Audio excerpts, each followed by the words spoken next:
Hey, we got people here, so we'll go ahead and get started. Good to see you here, Christian, right now. So we were working on this lab last time, and probably people are watching this video now in the future. So go ahead and work through this with us right here. Try to learn the concepts. That's one of the most important things. If you're in the chat, say hey, and we will continue to work away on these concepts.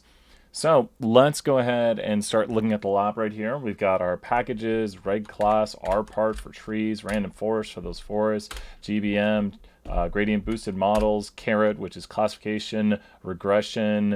I always forget in training. I think I always forget what these acronyms are. So good to see you too, Christian. You might be the only one here. I don't know. I can't see how many people are watching, so we will see. So hopefully everyone's growing their quarantine beard. So we've got caret and we've got PROC. So PROC is going to get us, PROC is going to get us, well, we'll have some fun. We'll get this done. We'll review everything right here. We've got a few hashtagged out packages, XGBoost. I might not even have XGBoost on here right now. XGBoost is extreme gradient boosting, but you can do this also via, I'm just installing it for the heck of it. Why not? You decided to study, that's awesome. Extreme gradient boosting, we talked about boosted trees, and extreme gradient boosting just has more tuning parameters. We should know instantaneously what tuning parameters are. We don't really need these ones. And matrix just allows matrix operations. You can always install a library by going down here. Usually we write down here because we don't want it in our RMD file, but you put the name of it, needs to restart. Let's hit cancel. We won't do that. So we've got all these different packages right here that we can install for libraries, all that good stuff. Probably everyone knows what that is, or always ask a question if you have it, but I think everyone knows all about that. So we've got right here tree-based models, and in 201 we call these decision trees. So we've got here a classification partition right here, which is going to be based on class level, which means it's categorical. Now, when we do this, we always have to remember like why we're making these models and how they work. There's a 201 question right there. Whenever you're predicting something that's categorical, the way we make the prediction is we give usually a probability. So we would predict something like 90%. And what this 90% prediction is it's going to give us the level of interest or the not level of interest. So since this is greater than or equal to 50%, it's going to predict the level of interest. So the level of interest, I'm just going to write as L, is the last. Level of interest comes last. That's remember, yeah, check those points. And so if it's that, it would do that. And if it's something like 49%, it would predict the non-level of interest. So not level of interest. Now, what do we mean by all this? What is the level of interest and why does it come last? What am I talking about? Well, the level of interest is what we're trying to predict. Like if we're predicting if an email is junk or safe, sometimes it can take a moment to load that up, Christian. So for some reason, Streamlabs, like the first 5 minutes doesn't do it, but check it. If it doesn't do it now, check in 5 minutes. I bet it will. So the level of interest, if we're predicting, like if someone's going to make a purchase, think of how we know the level of interest is last. That means alphabetically, we're going to predict this one right here. That just means when we predict if someone's going to make a purchase, the way just the code works is we predict the one that is alphabetically last. So if you were to have a prediction, Christian, for 5 million points, you're the only one here, so you get some mega points. What would we predict, yes or no, if we got this probability out of our model? If we got this probability out of our model, would we predict yes or no? And then I'll kind of explain why. But if our model predicts 64% probability, would the model make a prediction of yes or no? It would predict yes, because the level of interest, it will predict the level of interest. Don't worry, you still get the 5 million. It's good practice. What's up, we got all the Christians here. So it would predict the level of interest because the level of interest is last. And so the one that is the level of interest is the one that when we do this probability right here, this is the probability of yes. We got so much space pen right there. But the probability you see right there is the probability of yes. And since yes has a 64% probability, we are going to predict yes. And so that's like in the long run, it's law of large numbers stuff right there. But does that make sense that when we get this probability right here, if it were to be something like, we'll erase the arrow now. If it were to be this, then you'd predict no. The model would predict no. No, don't worry about it. It's practice. That's good. It's good because then you'll remember it. So you still get the 5 million. You're the one here, and other Christian might be able to get some points too now. But this is how the model makes predictions right here. It predicts a categorical response, and we're going to see that throughout this activity. So we know what we're doing right here. So we are predicting if someone is Class A or Class B. And so what we can do first is we can split this data right here, and we can see that there are 3 people in A class, and there are 5 people in B class. Now this would be a perfect partition. I'm going to make fake data right here. This is fake data. This partition would have an impurity, and I think that'll do it right there.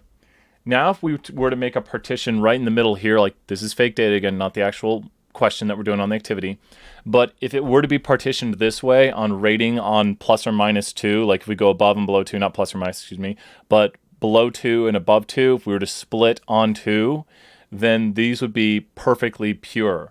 And so the impurity would be 0. And I split that in my head last class. You got zeros and ones, you sometimes flip them. But impurity is bad. We just got to remember impurity is bad. And the worst impurity you can have would be an impurity of 1. It's really hard to get an impurity of 1 because the tree won't do that a lot of times. Everything, it really can't happen unless you're doing a major big thing of classification. With 2-level classification, I think the highest impurity you can get is 0.5. We can check that out mathematically in a moment. With the 3-level classification, you get an impurity of 0.66. With 4-level, it would be 0.75. With 5-level, it would be 0.8. Someone might figure out the mathematics I'm doing. It's a very simple equation to figure out the maximum impurity for the amount of things you're classifying. Now, with that said, I said a lot of information. We're only doing 2-level classification. So we should remember that the highest impurity we can get is 0.5. Higher impurity is worse. The theoretical highest impurity is going to be 1, though. That is the most impure. But you'd really have to have, you'd have to have infinite levels you're classifying. So we get down here to this one, and this is where we really start the questions below. So what we're doing right here is we're going to sort on rating. And then we're going to split right here. So we're going to put a nice line in. And this is where we are splitting and parting the model. We're making 2 leaves down below. Adore, ask questions if you got them. I appreciate all the questions and answers in the chat. So we're going to make our split right here. And then we need to look at these 2 leaves up above. So I think I skipped one thing. One thing right here I want to point out is we can look at how impure this is. So we didn't do that one yet. It's a question coming up. So I want everyone to look at this right now. And I just want you to think of this. I want you to say, okay, it has this many A's, it has this many B's. How many A's and how many B's does it have? Oh, well, it depends on how you have it sorted. When the algorithm works, here's what the algorithm does. Great question, Saeed, for 1,000,000 points. When the algorithm checks rating, it'll split here on rating, it'll split here on rating, it'll split here on rating, it'll split here on rating, it'll split here on rating, it'll split here on rating, it'll split here on rating, and it'll split here. It'll split everyone. Now, it's better to do it sorted by rating. So it makes more sense maybe if we do it that way, that when we're splitting on rating, it'll split here on rating, it'll split here, and it'll just constantly split each time checking to see how much it can reduce the Gini coefficient. So it splits. Oftentimes it goes towards more balanced, kind of more people in this leaf. I say often, doesn't have to do that. It's just splitting one person off like this and having a perfectly pure. So the impurity of this one would now be 0, but then the impurity of this over here is probably pretty bad. So it won't do really well if it just puts one person over to the side, even though that one is perfectly pure. When it does the weighted metric on it, it probably won't do too well. So it does oftentimes go towards more even splits, just the way the math works out, but it could theoretically do this right here. Like this could be the best option for us. And we're going to do a few computations on this. Our theoretical computation that we are testing out is this one right here splitting, but the algorithm will do all of them for us. So when the algorithm runs on the tree, it checks every variable at every location. So it's running a lot of math in the background. We're just doing like one of these splits to see how it works and say like, okay, this is what we would get for a Gini coefficient, but the algorithm actually checks all of them for us. That's why it's so cool. It's like, we're just doing one of these to practice, and then the algorithm's just doing them all instantaneously for us super quick. So great question, Saeed. 1,000,000 points right there. Thank you for asking that. So this one right here, let's look at what the original Gini coefficient is. Now, Gini is a measure of impurity. I want you to think, how would this look if this had a Gini coefficient of 0? First, people in the chat, 1,000,000 points, who can tell me, how would this look if this had a Gini coefficient of 0? How would this look if this had a Gini coefficient of 0? Who knows how this would look? That's a really good kind of written test question right there. I wish we could do more written ones. They're so hard to grade online, though. If this had a Gini coefficient of 0, what would it look like? What would it look like with a Gini coefficient of 0? There's two possible answers, or there's like one way to state it that would encompass both answers. how would this look with a Gini coefficient of 0? Well, what is Gini? It's impurity. There we go. Caleb, million points Caleb right there. 0 impurity is right too. And that's what Caleb's got to write. It would be all A's or all B's. It would all be the same. The Gini coefficient would be 0. So just theoretically, we should know something that is all pure would look like this right here. It could be all B's also. But important, we know what a Gini coefficient of 0 should look like. And so we need to think about what this Gini coefficient is. Here's the worst possible Gini coefficient, because now it's a 50-50. The Gini coefficient for this one is 0.5, but we don't have that. We have a little bit better. So we go here. I do have this down below, but it's, oops, we're not going to knit. Stop. We go back, and we insert our chunk, and we're going to write the equation for the Gini coefficient. It's 1 minus, not 2 minus, 1 minus 3/8 squared, and I might write it out a little easier for people to see, minus 5/8 squared. Not that there. Okay, cool. So that's the Gini coefficient of this right here. This current partition has a Gini coefficient of 0.46875. Now, once again, I did say if it was 50-50, it'd be 0.5. It's just because that's the way the math works. And because it's 1/2 squared, 1/2 squared, so that's 0.25 minus 0.25, 1 minus 0.25, 1 minus 0.25. So with this right here, I want you to notice where these numbers are coming from. Let's revert back to what it was. This 3 is because of the 3 A's. That 3 right there is because of the 3 A's. This 5 right here is because of the 5 B's. Both of these A's are represented because of the 8 observations. So it would be number of A's, total, and number of B's, and total. I think some people were confused on the equations last time I did part of this. So you could write this right here. And you know what? Why not turn it into a function? Why not turn this into a function? So we've got number of A's. And actually, you know what? Let's just turn it into a function really quick. We can take this right here and write fun for function. We should always remember the skills we have. They can be very helpful. And we should keep them practiced. So we need number of A's, number of B's, and we need total numbers. And then we go right here, we go to this, we go to return, and then we type return correctly. And then we type in Gini. Is there a Gini function already? Looks like not. Or I overwrote it. Well, let's say it was masked if I overwrote it, so I didn't overwrite it. And now we should be able to go right here and go and type Gini. And we type 3 A's, 5 B's, and 8 observations, and we get the answer right there. So if you notice, now all I have to do is report the number of A's, the number of B's, and we can see the Gini coefficient really easily. So now we'll utilize this function, we'll check our work, because we can instantaneously compute Gini functions by just telling the number of A's, the number of B's, and the total numbers. Does that make sense to everybody right there? What I've done is I've instantaneously done this right here. I can now see what's going on. It's all much going on. So with this right here, we have the Gini coefficient, and now we'll make a new one right here. We need to take this, and we're going to compute something a little bit further. Because now we want to see how these splits do right here. And here's the thing. When we do the splits, we have to do a weighted Gini coefficient. I think that's where people make mistakes on these. When we do the splits, we have to do a weighted Gini coefficient.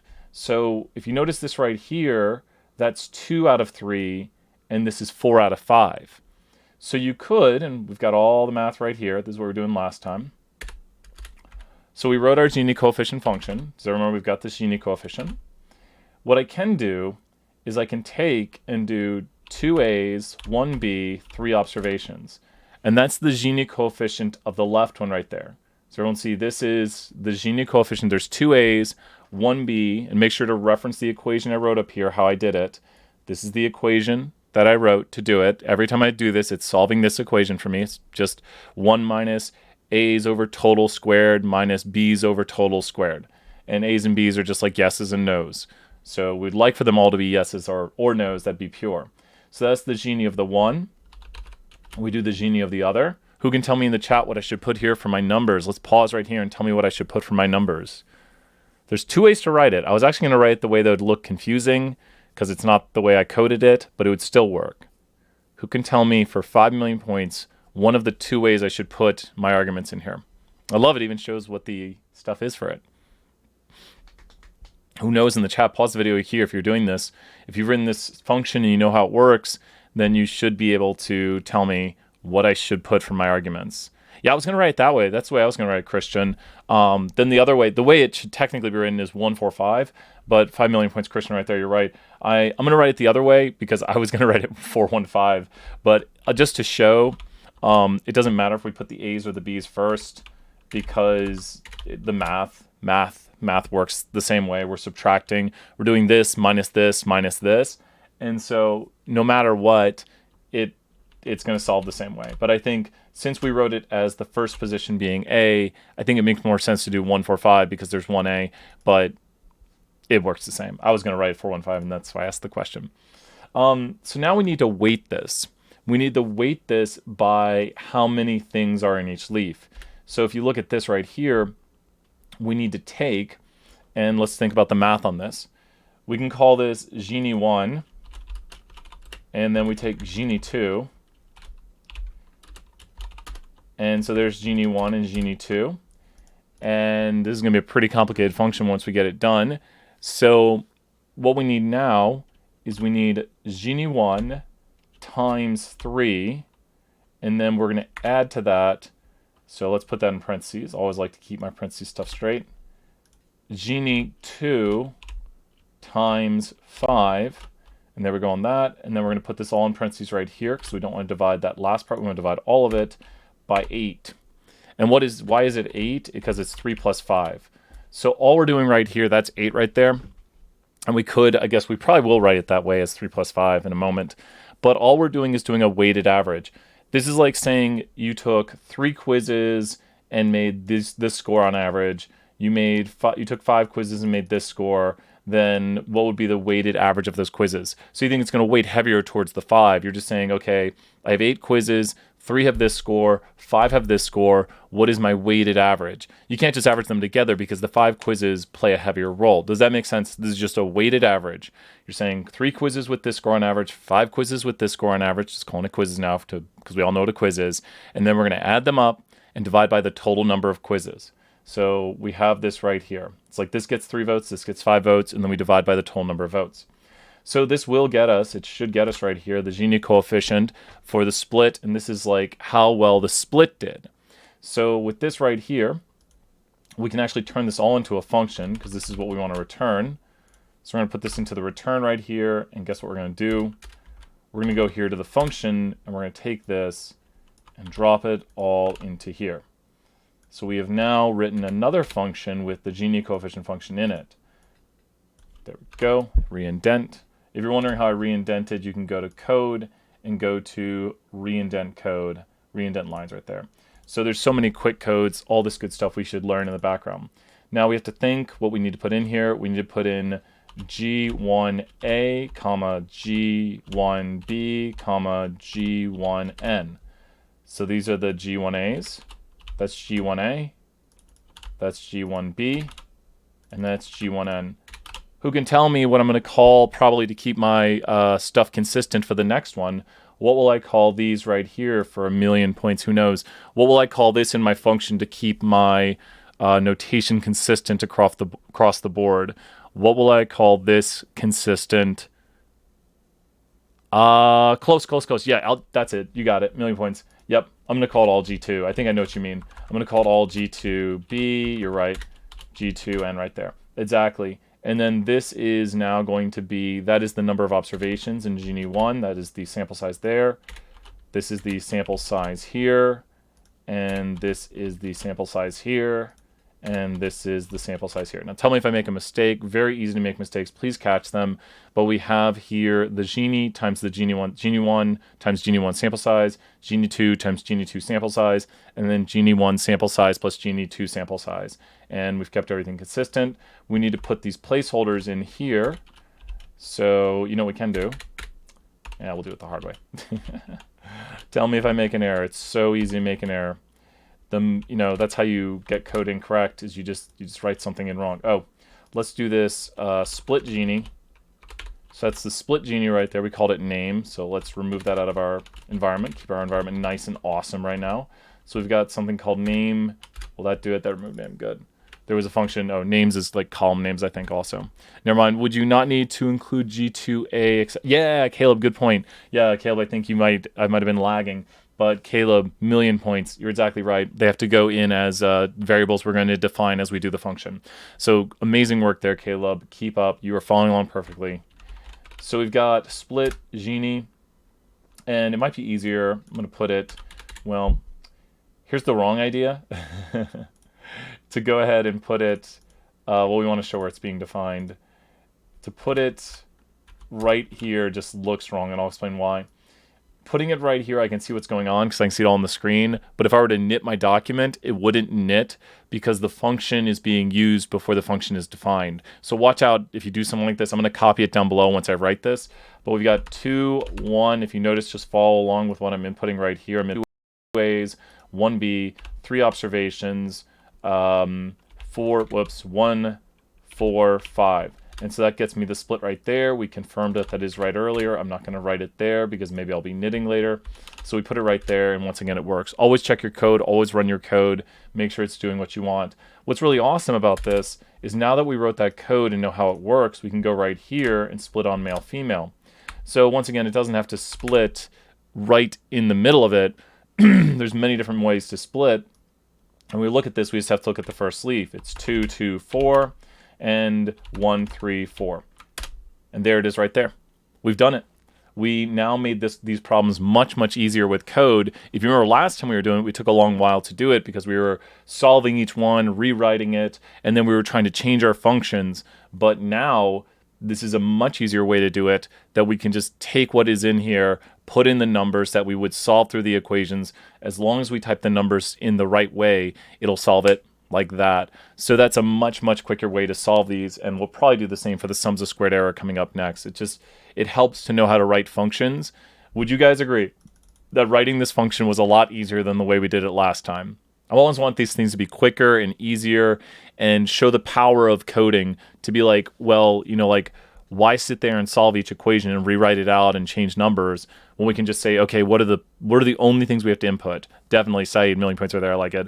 So that's what I'm always trying to practice. Just get better at writing functions, know how to write them. Try to write functions for everything you do. It's just good practice. So keep it up. What is the Gini index? We did these right here. I think we've done all of this right here. There's the split right there. So make sure I haven't done where the questions are really at, but I'm doing them as they appear. Which of the 2 splits is better? Well, here was the split on rating, and it has a lower Gini coefficient. So Gini is impurity, so that's better. And here's the split on male-female. It has a higher Gini coefficient, so it's more impure. So that one is worse. And now we get to regression models. Okay, we're on to the new topic today. We are on to regression models, so let's take a look at this. So a partition contains the following values, y values, and here we are. So this is a quantitative model making predictions about whatever the y is. It could be age, height, whatever it is. Be pretty low for age. But we are just doing quantitative predictions, and we will do some computations on this. Might as well do it right now. So one thing we probably want to do right here first off is we want to store this y vector. So we want to take this y vector right here and just store into it the following values: 8, 4, 5, 16, 12, 11, 11, 13. So I think we have it right there. Now y is stored. We need to know what the sum of squared error is. So we have to work backwards on this. We're going to compute the sums of squared error for this, but I want everyone to work backwards on it. So what is the first thing I need to find with the sums of squared error? What is the first thing I need to find with the sums of squared error? Work backwards.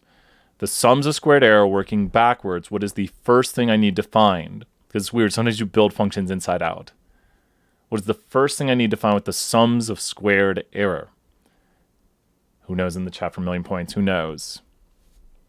Maybe you get these Streamlab points for saying hey and talking too, and I will be checking those. What do we need with the sums of squared error? What is the first thing to find?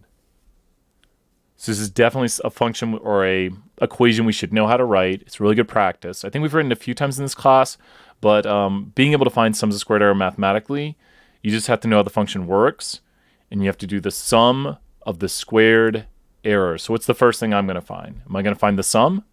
Am I going to find the square? Or am I going to find the error? And then what does that mean? Who knows? I'll start writing a little bit right here, but I want you guys to tell me in the chat. Chat might not know.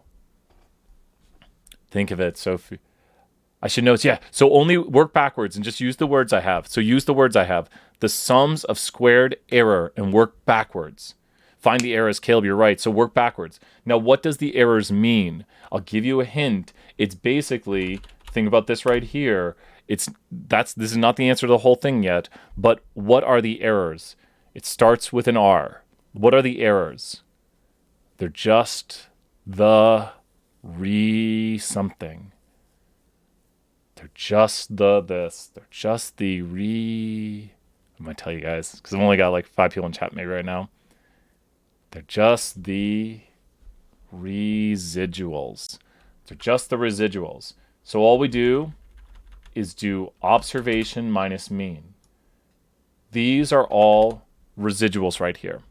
You got it, Christian. Million points right there. You're right. They are all residuals. So I haven't found the sums of squared error yet. I have just found the error right now. This is just error. That's all this is error. So, because remember, these models use the mean to predict. If you think about how a quantitative model works in a partition model, it uses the naive model, which is the mean of all values. So its residuals are actual minus predicted, but the predicted will be the mean of y. So what is the residual here? It's the actual value of y, which is the first thing I've written there, minus the mean of y. So we have residual equals actual minus predicted. These are residuals now. So you can think of these. This might help right here. Hopefully this helps people. This is just literally the error. So that right there is error. So if you want to make the sums of the squared error, which I'm just doing this in 2 parts now, we need to take the sum of the squared error. There we go. So there is the sum of the squared error. That is sums of squared error. Does that make sense? All I did was find the error, and then I found the sums of squared error. Now we can do a check right here. We could do the following, and we can just call this SSE also right here, because we can take the sum, and we can square this, and then I always like being careful with my parentheses, so I'm going to put that right there. And that should do the same value. We can double check 116, 116, we're good. So both of these are the sums of squared errors. This is just writing the whole thing out, that you have your error, you square it, and then you sum it. So it's the sum of squared errors. It looks harder to see it that way. It's easier to see the sum of the squared errors, because here's the sum and here's the squared errors. So I think this way of viewing it makes a little more sense when you're looking at it, at least kind of understanding what's happening with the code. You're finding the error in the model, and then you're finding the sum of that squared error. And then this is just the whole thing in one line. Awesome. So that's our just sums of squared error right there. But now, wait for it. Now we're going to split on male, female. So now we have something a little bit different right here. We have male, female, and we want to see how well this model does right here. So now I need 2 y vectors. Who in the chat, as I'm getting this ready, can tell me y vector 1 and who can tell me y vector 2?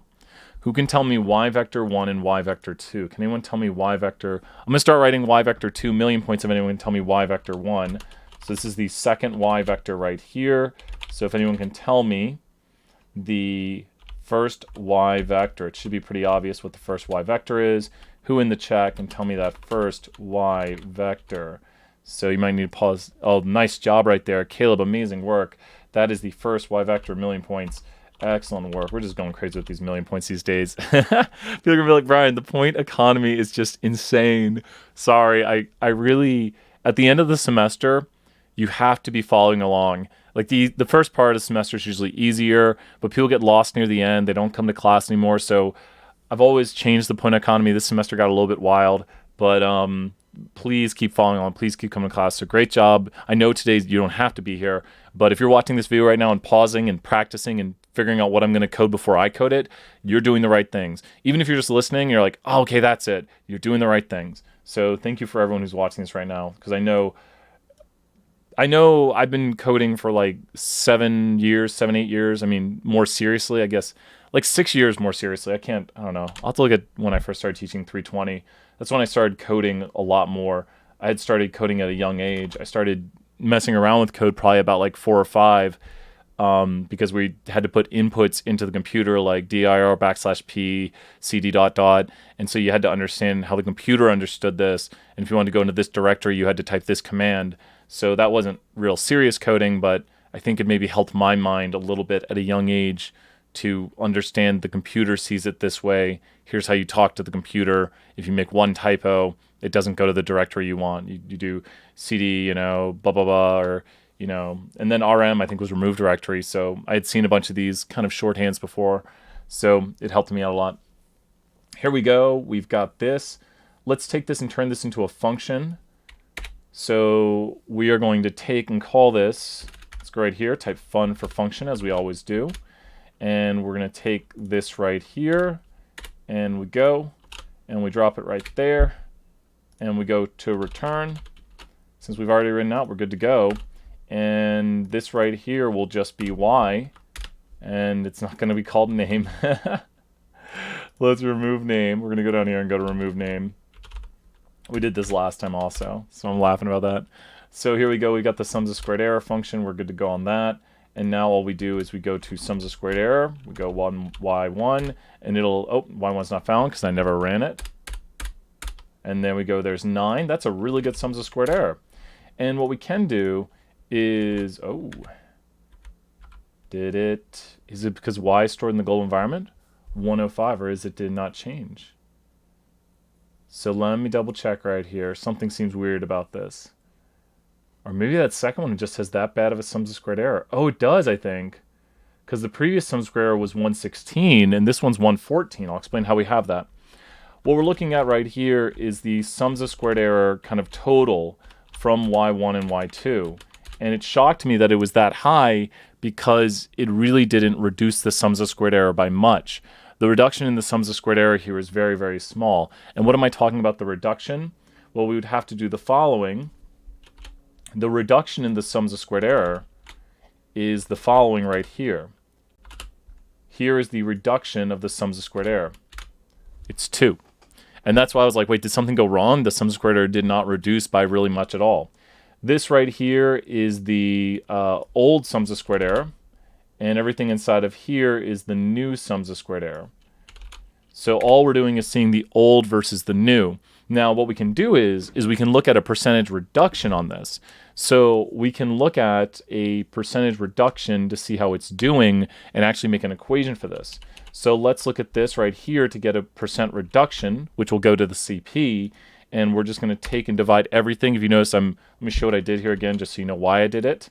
I want all of this to be divided by something. So I'm highlighting all of this right here, and then I'm hitting Shift 9, which will open a parentheses, because I then want to put everything here over something else. Make sure if you're going to divide a whole quantity by something, like this is going to now be the top of the equation, you put a parentheses around all of it. So just, I know I've got crazy amounts of parentheses, but build it as you go. Okay, I want all of this divided by something, and everything here will be divided by the sums of squared error of y. So we have to look at this equation and think about how this would turn into an equation. How many arguments, or in a function, excuse me, how many arguments will my function have? How many arguments will my function have?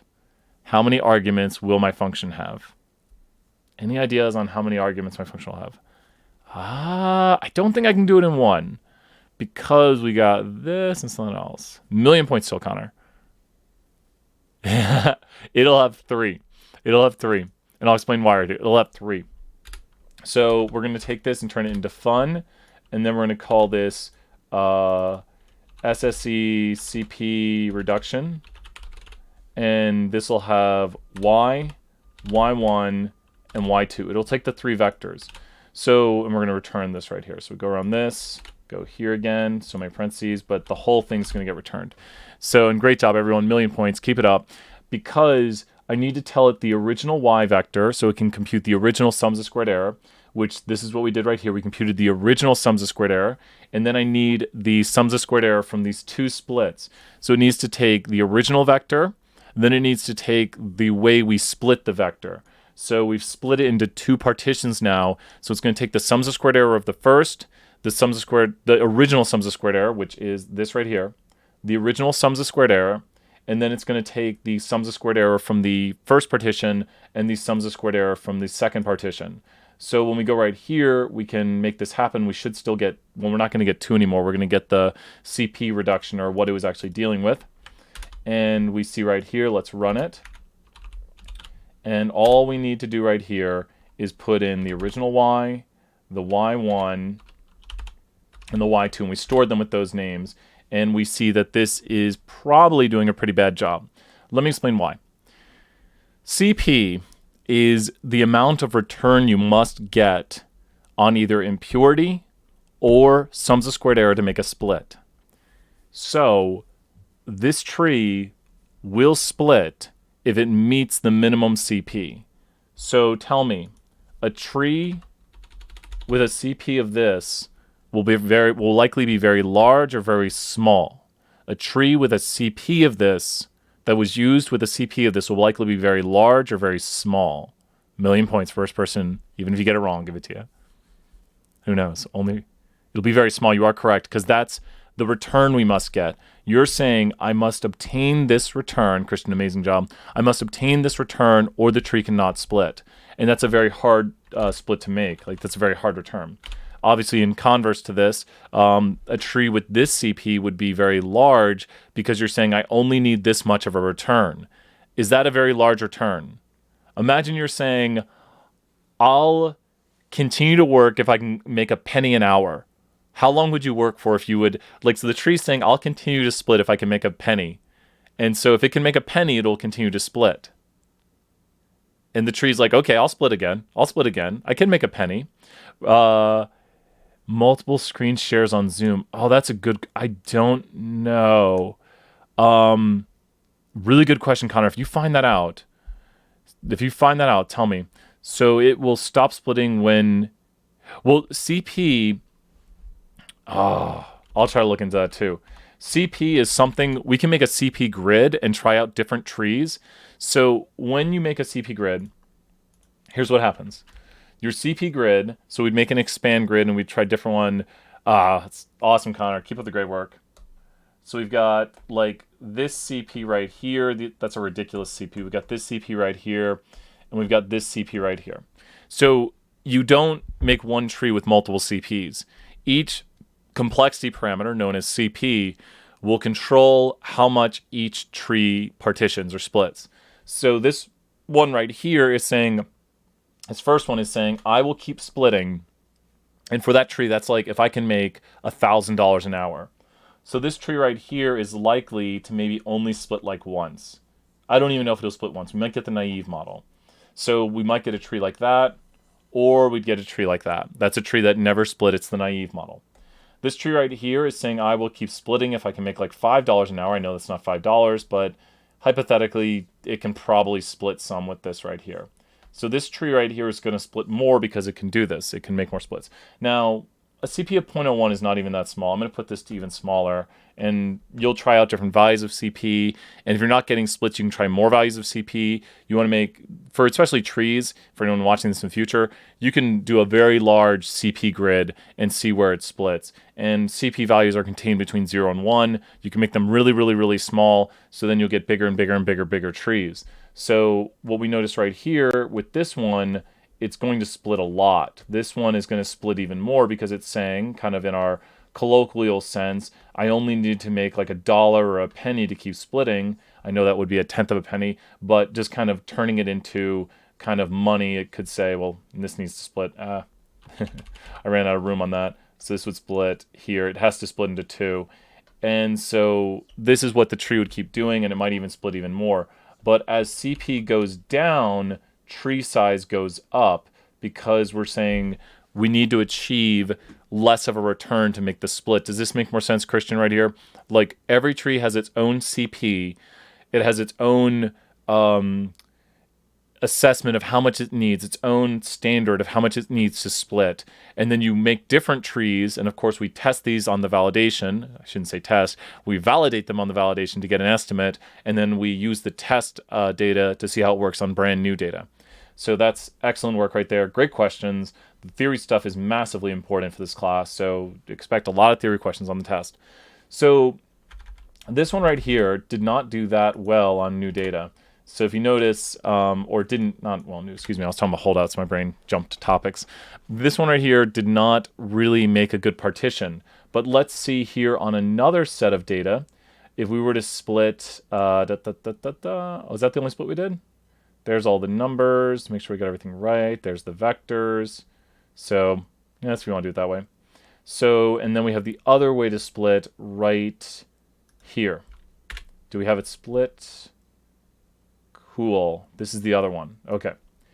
And is this one we just did? Or did we do this one?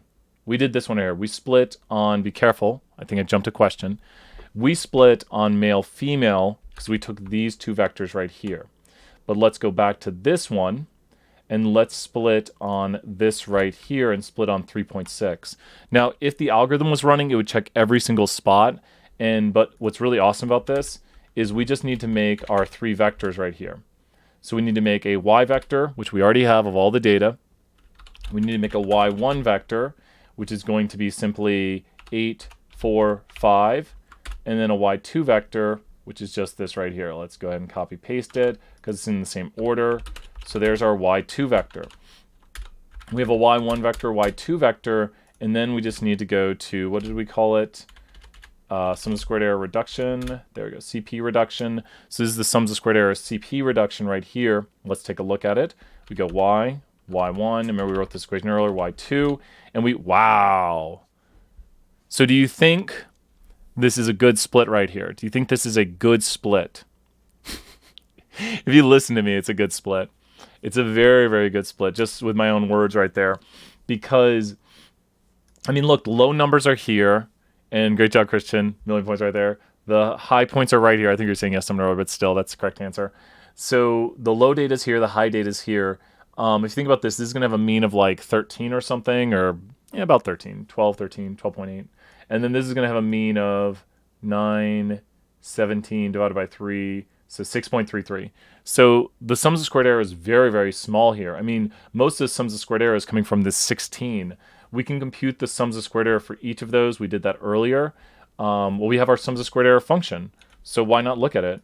The sums of squared error so we've got our sum squared error function. For the top one is 8.66, and the sums of squared error for the second one is 17.2. So if you were to add these up right here, 18.66 and 17.2, we'll go down here and we'll solve this manually now. Here is the new sums of squared error. And so the new sums of squared error is 18.6 and 17.2. So that is the new. And then the old sums of squared error would be the original sums of squared error, which we can double check. It's 116. And then we write our equation again just for practice. We take the new, and then we subtract from it the old, and then we divide by the, whoops, I did that in reverse. We take the old, oh, did I mess it up? It's 8.6. Okay, let me look at that.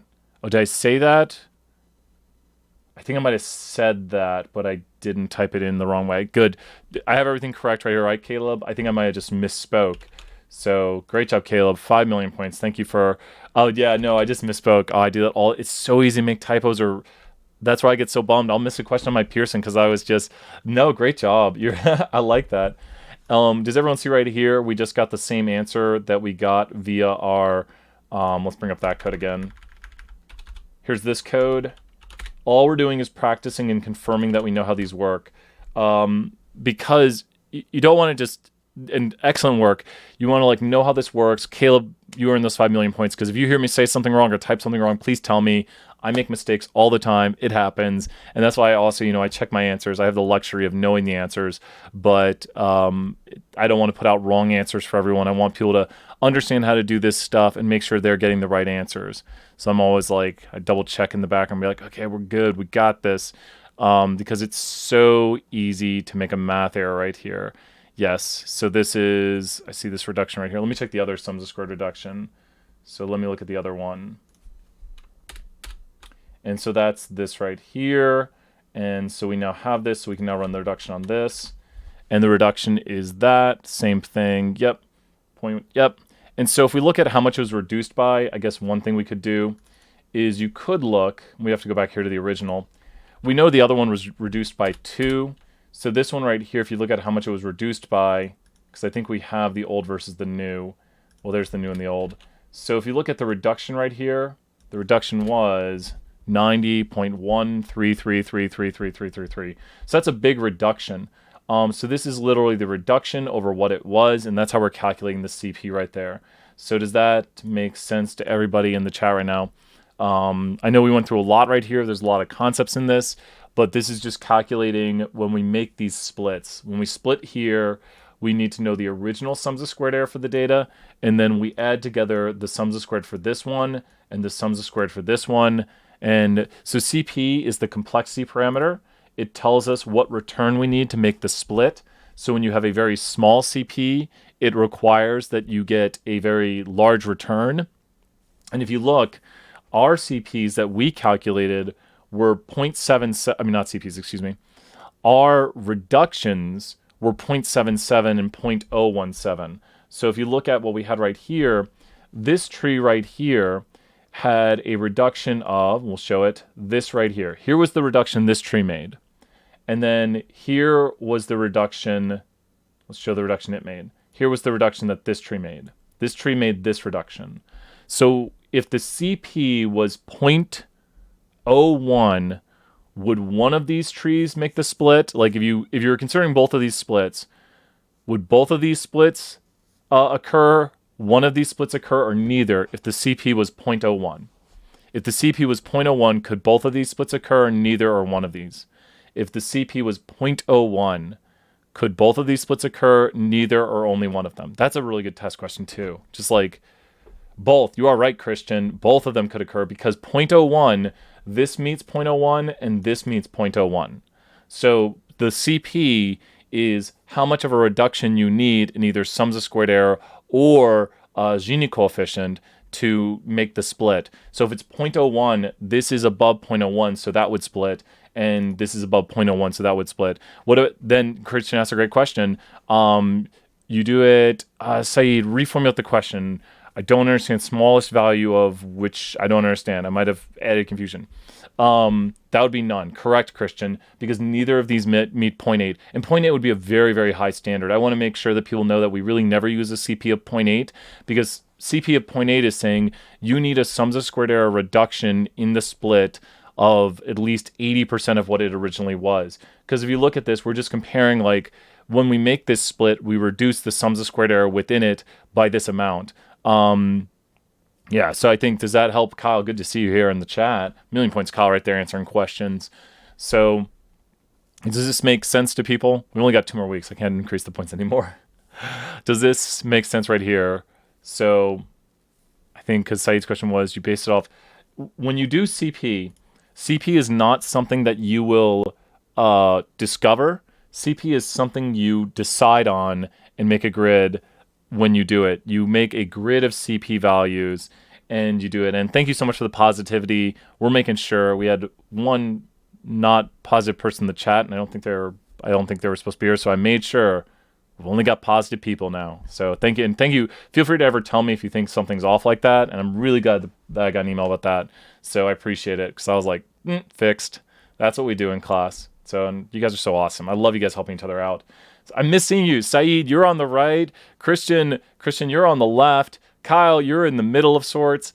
I can see Caleb, you're on the far left front row. I can see all of you in class. Christian, you're like literally up against the window. Kyle, for some reason, I think you're in the middle right, Kyle. And then Saeed, you're in the like second or third row right. Is that correct where everyone sat in class? I can still see all of you in class. I can see it. And I miss it. I miss seeing you guys and saying hey and talking between classes. And Connor was just here. Connor sat in the middle next to Olivia. I have a very, very visual memory. So yeah, you guys did sit next together. Oh, James, good to see you too. Yeah, it's like James, yeah, James, you're in 320, right? Of course, I know who James is. You're my we might start doing some Twitch right here. So James, Twitch guy, we might start doing some Twitch. And so James, 320. I'm trying to remember where you sat in 320. I think you sat towards the front. 474. Are you in 474 right now? Oh, you are, but you're not in our section, right? Is that true? Oh, that potent hazelnut coffee. This is our quick little aside right now. Yeah, I don't get to see you as much, James. But, that's all right. We're doing this live video. You can rewind. We're just going through how to do everything right here. We're about to bring up this churn data set right now. So let's bring up the churn data set and make our holdout. So feel free to join in the chat. Say, hey, James, we're making you a mod because I know who James is. I don't know why you're not a mod. James did a broadcast of 201 with me, and that was so much fun. And you would just smell the coffee. Oh, yeah, right. Yes, Caleb. That's yeah. I think you are second from the left, Caleb. You're second from the left, and you sit next to John on the second from the left. So I miss seeing you guys in class. I have a very very visual memory. That's always I was very good at memorizing music. I know I need to get coconut Red Bull with this lockdown, and I've been really good. I've cut back on a lot of my expenses. Not that I can't afford Red Bull. People are like Brian can't afford Red Bull. Help him out. But I figure it's much better to like drink coffee because I have a lot of coffee. I got tons of coffee, and so I was like, okay, I don't know. I'll drink coconut Red Bull as a treat, but man, I was addicted for a while. I was drinking like 2 a day, sometimes maybe 3, and that's like $7-8 a day. You times that by a year, you get 3 times 8. That's 2,000 at least $2,000 a year, 2,400. I mean, it's closer to almost $3,000 a year. Can you believe that? Am I doing the math right? Let's just see right here. If you're spending $8 on Red Bull a day, it just sounds absurd. If you spend $8 on Red Bull a day, it's $3,000 a year. Oh, she's doing great. She's doing great, and I miss her so much. So, man, I just want to go see her. But $3,000 a day on Red Bull. That's I know, right? And so you have to, for every $3 you spend, or right around $3, that's like $1,000. I mean, it's a little extra because it's not a third. But whenever you think about this, I want to do like a seminar for students, or like be like, just try to lower your daily cost by $3 a day, and you'll have an extra $1,000 a year. So you could save up money, and you could just put it in a jar, or put it in the bank or whatever. I know $3 a day doesn't sound like that much, but my $3 Red Bulls a day, or getting snacks and drinking Red Bull, was costing me maybe $3,000 a year. Meanwhile, I already have snacks. I already have like granola bars. I already have coffee. So if I get in the habit of brewing my own coffee, bringing my own granola bars, exactly. Oh yeah, I've saved so much during this pandemic. It's insane. Hey, Julio, so good to see you. Man, I got so many emails from people, like they were so excited. Don't worry, we got a copyright claim. The latte factor. We had a copyright claim yesterday, not a copyright strike, so we're streaming. Woo! It was cool reading the names of the copyright claims. It was like Julio Babone, amazing leaping catch. So we are 100% good. I think I might have removed those parts because it had options like, so we're totally fine. If the video somehow skips at the start, it's because I like cut out those segments. It had an option to like remove segments. But man, see, I want to show it again because I really like that highlight reel. Did you get to see the highlight reel with the music and everything? Did you get to hear and see it? It was like and you just like you're running you're just like sliding in. So what did you like the highlight reel?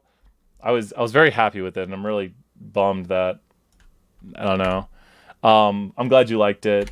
I know the person who contacted us about the interview really liked it too. Students were super psyched. I wish we had a bigger audience, of course, but everyone who was there was like, "This is great. This is awesome." The chat might not be there anymore, but you know, Tracy and Zach and a bunch of other people were all like, "This is great." I know Terry came in and enjoyed it. So thank you so much, Julio. Like, yeah, awesome. We're doing some tree-based models here. We'll hop back in. Let's do this. And we're in Dig Dug today. Let's continue on. I'm so glad the green screen is finally working decently. I've worked on the green screen for no joke, like 2-3 hours, watching videos. Feel like, okay, since I'm in a tiny little room, how do I green screen? Okay, we're going to put the data into 70% training and 30% holdout. So we need to take a random sample right here. I'm going to do some checks on this, some sanity checks on myself to make sure I've got this right. Always do sanity checks on yourself. So this is a code we should know how to do. You know what we should do? Anytime you write a code multiple times, you should turn it into a function. So we should think, okay, how do we turn this code into a function? What we want to do is we want to take train.rows. This is something we're going to create right here. And we're going to take a sample. I'm just going to make sure I have this right. If the reduction of the CPC is 0.1 and 0.7, then a CP of 0.01. Yes, both splits would be considered. I think you're fine, Kyle, on that one if you just run it all as a chunk. We'll check it out. It's probably good practice to put it on the same line, so we might do that here in a moment. So I'll probably conform it to be that way. Good answer, Kyle. Million, Caleb, and Kyle. And Caleb, you are correct. It would do both those splits. Both those splits could be done with a CP of 0.01 because it meets the CP threshold for what we need to split. So if we get that reduction, the CP is, we're saying, here's the bar, and since we're over it, we can make those splits. Sorry about that. I don't know if they're changing the way randomness works in R, and I will say this, in the workforce, you don't have to, I mean, it's not like a homework assignment where you have to get the exact answer every time, because if the algorithm works, it works. And please tell us if the grading is weird. I emailed the TAs. Vu graded all the tests, so he's not grading this assignment for us. I think Zhang is, and then Price will be grading the next one, because Vu he took a lot of initiative, took all the tests. I was really worried if we gave them out to everybody and we didn't get them back with everything going on with all the craziness. I know we haven't gotten them back yet, but Vu did grade them all, and so thank you, Vu. Stepped up. Amazingness. Imagine explaining to your boss. Yeah. Kyle, million points. I like that. Okay, let's take a sample of the churn data. So we're going to take a sample of the churn data. We're going to take a sample of the number of rows in churn data. So we need number of rows in the churn data frame. And then we're going to take right here. So we're going to sample X, and then we need to sample how many. It said 70%, I think, right here. So we need to do 0.7 times n rows. So all we're doing right here is a number of sample. I love the positivity you guys have. Boom, what do we got right here? We got our random sample. Now we're going to go right here, and we're going to go train, and we're going to take churn. And churn is going to have in it the train rows for the training data set. So train.rows, and that's that. And you guys should know by now, we go here and we go hold out.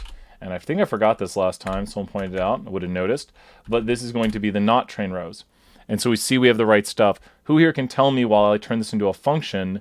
And let me look at the answer key too, see if I got the same, because we should have it marked in here what the train is.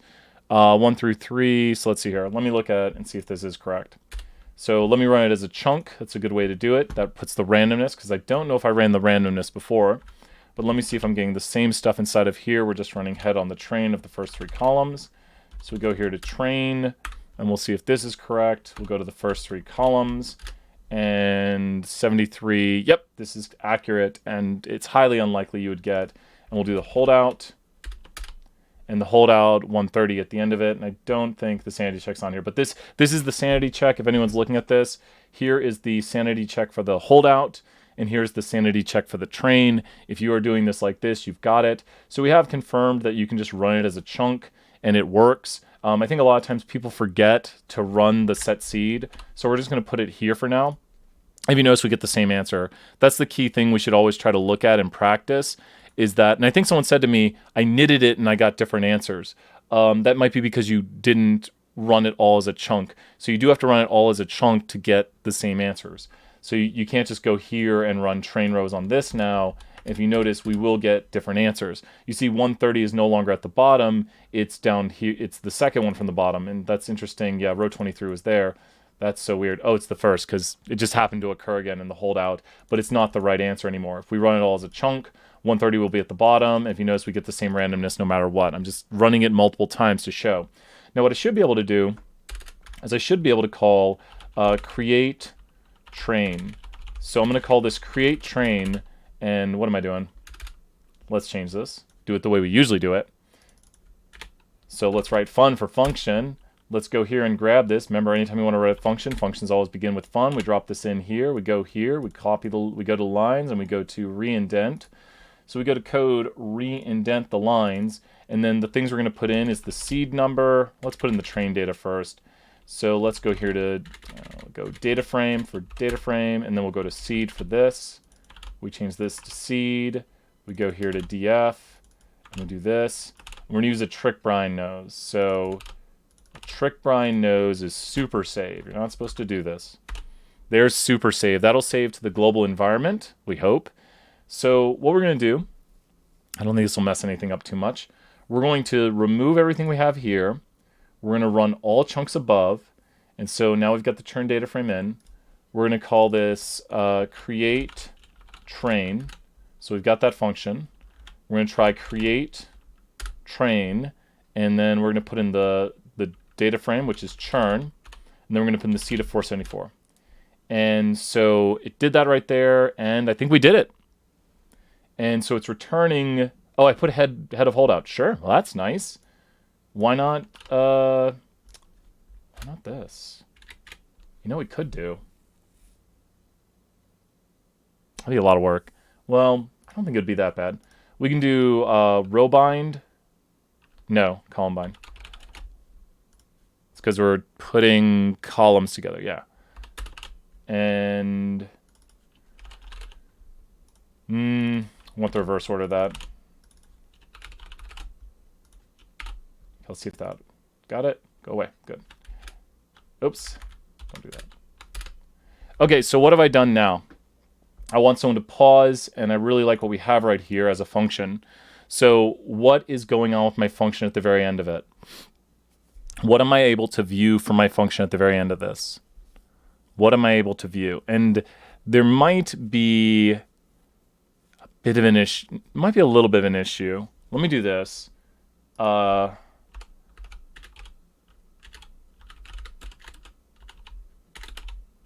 do this.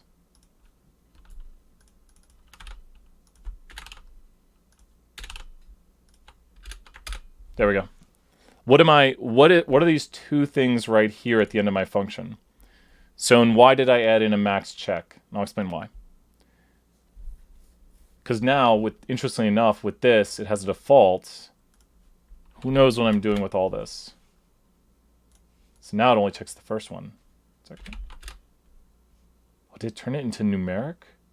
Ooh, I don't like that. That's weird. Oh, wait. Columns, yeah. Should only return the first column then. What if I change it to 2? Okay, and then it turned it numeric when it did this, though. It turned churn into numeric. I don't know why it's doing that, and I don't like that. So there. See, that looks crazy. I don't like the way that looks. That's why I put in a max check. But what I put right here was a printing of it.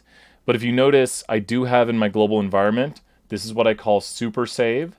They say, you know, what stays in function world, what happens in function world stays in function world, but we can get things out of function world with super save. It's a double left arrow, double left arrow. Don't do 2 left arrows, but that's the way it's written. That will save outside of function world. I figured it out, and Dr. Petrie was like, I don't know if you should be doing that. And I was like, oops. I like figuring out these random things right here. But that made it so it's saved to the global environment. Because if I don't do this, let's just show what happens if I don't do this. This is very key, important that people should know. If I don't do that right here, then where that'll be stored is inside a function world. So now when I run this, you'll see that the train and the holdout don't appear. But when I do my super save, so you might think, oh, I got my return at the bottom. Well, I mean, you did, but it only ran inside the function. But now when I run super save, train and holdout, I call it super save. So it saves outside of function world. So it'll appear in function world and it'll save outside of function world. I think it's very useful. I use it all the time to take something out of a function when it happens. So you can even view like what value is being stored. So if you're running a function, you're like, wait, what is this doing? And what value is being stored in this spot? Rather than debugging your whole function, you could save outside of function world that value that's currently happening. I find it to be super valuable. Based on the distribution of classes in the training set, what will be the naive model? Now, this is a great question that's been on many homework assignments. So when we go right here, I think we're predicting if someone will churn. So we want to go to the train. And what will be the classification of the naive model? And what will be, you got way different numbers. Double check, you should be getting, and maybe don't do it as my complex of way. So you don't have to write my full function, you only have to make it. So Kyle, you might have to email me. And once again, the answers will basically be in this right here. But tell me, maybe you have to email me. But I'm getting the check. So sorry. It's so many weird things with R versions right now. So many weird things. Sounds good. Awesome, Kyle. Positivity. That's what we like. The biggest thing, once again, is if you're doing this on a job, if you make a training and a holdout, you're good. There's not a sanity check on a job. I mean, I would put the randomness right here. So if you want to replicate your results, you'll get the same results. You can run this right here. And then if you run this again right here and you do this, you'll get the same result. So just to prove, we have 219 on the holdout. So if I run this again, I should get 219 on the holdout. And of course we do. I don't know why I get a little bit afraid. I'm like, is it going to happen? Of course it's going to happen. Are we getting the extra lines because of that? Yes, we were. So we do get the same checks every time. We can run all code above. And then we should get 219 on the holdout. And we get it every time. Rerun the code. and boom, we get it every time. That's what a set seed does. It sets the randomness. So if you run a randomness procedure, it's still random, but it's controlled. It's like it's doing a set randomness. The seed is the control for randomness. Just like Minecraft, if you choose a certain seed, like every Minecraft world is random, I believe, but if you choose a certain seed, you'll get a certain random Minecraft world. So you could say to your friends, hey, play this seed, it's really awesome. It's still random. The world was random, but they're choosing what the randomness they want. Now, we didn't choose this one because we want it for a certain reason. It's not like a cool thing in Minecraft, so much Minecraft. It's just one we chose. We didn't choose it after knowing it. We just said, okay, let's do this one. And we did it. And here it is. So now we're seeing which way would this predict. What would our model predict here? Yes or no? And I don't mean predict as in what's the level of interest. I mean, what predictions will our model make for everything? What predictions will our model make for everything? What predictions will our model make for everything and why? Now, to switch questions just briefly while people are thinking about that. So the question was, what will our model predict for everything? Naive will predict no. Kyle, you're right, because that's the majority level. 100% correct. I'm glad, because I want to stay on the question. Naive will be no, because no is the majority level. All you have to look is at the majority level for these data frames, and you just say, okay, no is the majority level. Well, then naive predicts no for everything. So that's all we do. No, and no are the majority levels. It'll predict no. So you can figure out pretty easily. Here's a way to figure out the naive's accuracy. Is you can go here and you can go to the number of rows in the train. And so this is just going to turn these into percentages. The accuracy of the naive on the training is this. And then we'd go here and we do this and we go hold out. And we got that. And you can take and turn these into a percentage. And you go right here. So you times it by 100. You go here, you round it by 2. So I need to go on this one, round, and then this. I think we're outside the round, though. We are. So this is the second argument right here. There we go. And then what we do is we go here, and we go max. There we go. And then I could do, well, that's the accuracy. And last but not least, guess what we're going to do to it? You know it. Today has been a review of functions. So I can take and turn this into a function and call naive accuracy. That's how you spell it. Close enough, probably. And all you need is data frame right here. Drop this inside of here. Change this to data frame. Change this to data frame. And then go here. Remove your blank line. Go here. Go naive accuracy. And type in train. And there's the accuracy of the training. So we were doing the holdout a moment ago. And there's the accuracy of the holdout. So if you notice right here, you could even turn it into a sentence if you want. But yeah. We'll go right here. We'll call this value. And then we'll go here and we'll do cat, paste, and we'll go the accuracy. I think there's an E in there. There might be. Someone correct me if I'm wrong. See, I can do let me put in the chat and see. Accuracy. Did I spell it correctly? I think I did. Wow, I know how to spell these days. Amazing. The accuracy on the data frame is, and then we go here to value. We go here. We make it look nice because we always do that. To do that, we need this. We add in one more argument. Oh, yeah, but I want it to be that way. You know what? Someone was telling me I should use this. I can't remember who's the person. Paste 0. Paste 0 puts in no spaces, so it doesn't have a sep. The sep is equal to 0. Or the sep is equal to nothing. So paste 0 and value it doesn't like because there's a comma there. And we put the comma here and we put the thing there and it's good. Okay, I think we're good now and it's mad about something. What's it mad about? Value is inside of there. Who sees my error? Paste 0. I think this is inside of a parentheses. Is it? Let's check it out. What have I done? That's inside of a parentheses. Where did I... Oh, here it is. Because it's green. It'll change colors. And so now that's regular colors. Cool. So I had it inside of parentheses, so it didn't like it, and all that work for this.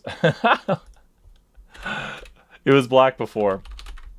There we go. I put the word value in there. Always run your function, make sure it works.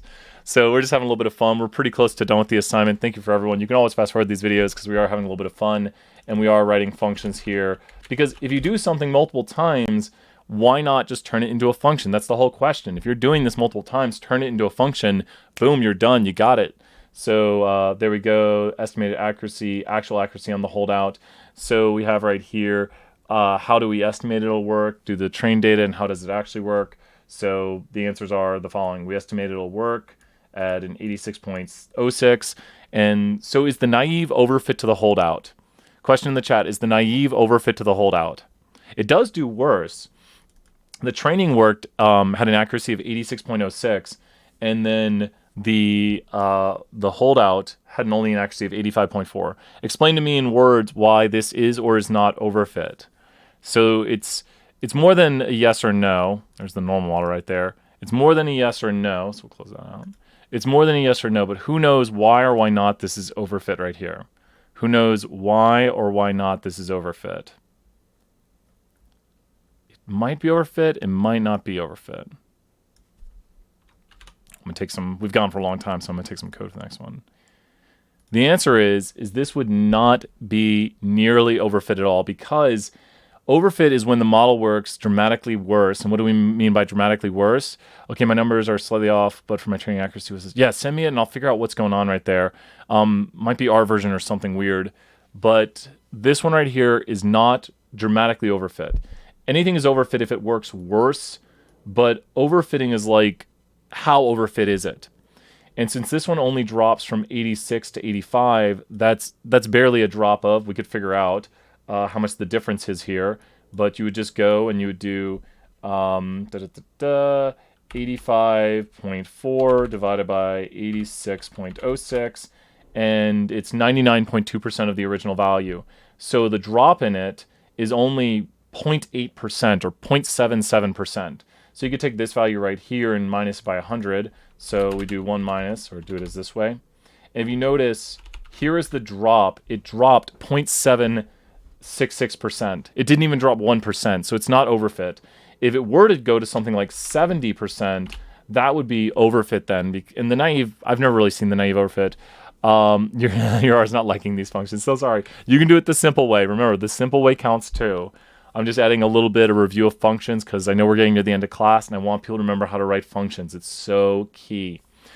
So we've got right here, I'm just going to copy paste in the code. We've already got the fit control. Let's review what this code is going to do right here. So here's the fit control, but let's review what this code has in store for it. Is everyone ready? This code right here is the fit control. The fit control is being saved from the function train control. We are using cross-validation method, 5-fold cross-validation, and we are doing class probs equals true. Why are we doing class probs equals true? This is probably one of the biggest things for the take-home, which we'll be releasing in the coming weeks. But why do we need class probs equals true right here? The answer lies in... No one said it yet. The answer lies in categorical. You got it. And let me... Great answer, Christian. The answer lies that we're predicting churn. Churn is categorical. So we are doing class probs equals true because it's categorical. Now, if we do two-factor summary, we have the two-factor summary, then that would be two-class summary. We would be then doing AUC metric of model comparison. So this is going to do accuracy because it doesn't have the two-class summary under the last argument right there. So we're going to set the seed that controls the randomness. We've got here what we're storing our model name into. Here's the Y variable. This means all the X variables. Here's the data frame we're using. The method equals GLM is the generalized linear model right here. So we're just doing regular old logistic regression on this. There we go. And then we have the TR control equals fit control. So this is the argument, and then we're putting this into here. The last thing is the center and scale to give everything an equal playing field. That turns everything into z-scores. So we have an equal playing field here with the center and scale. So continuing on, we run our model right here, and we get our results. Now this is only one model right here, so we don't have to worry about finding the best result because this is just one model. With just one model, these are the best results. The accuracy is 86.77. And if you remember, that's not... Don't we have it up here? Wow. That really did not do much better than the original. And if we look here how it does on the holdout, so let's take a look right here. Well, it does about the same on the holdout. None of these models are really great yet. And last but not least, we're going to look here at the post resample and get the accuracy this way. Same results right here, and the ROC. Now, ROC can be found for us even if we don't fit on ROC. Our model was just not tuned to that. So we can still compute the ROC, and we see here that the AUC ROC is 83.21, which means we accurately give the yes class a higher probability than the no class 83.21% of the time. I mean, that's not awesome because I'd be interested to see how it did originally. It's not, this doesn't look much better to me. I want to talk through these functions right here. When you look at this, we're just taking the mean right here. Here is the value of y. And this right here is just y hat. So all we're seeing is how many times the actual equals the predicted. That's all we're doing with this function right here on line 275 is doing the actual and seeing if it's logically equal to the predicted. So this code right here will only returns what's or what's. This code right here, simplified to look like this, will only return for 5 million points what's or what's. With a logical check, it can only return this or this. Because this is what is being evaluated right here, but I'll show what it was originally in a moment. But it can only return this or this's.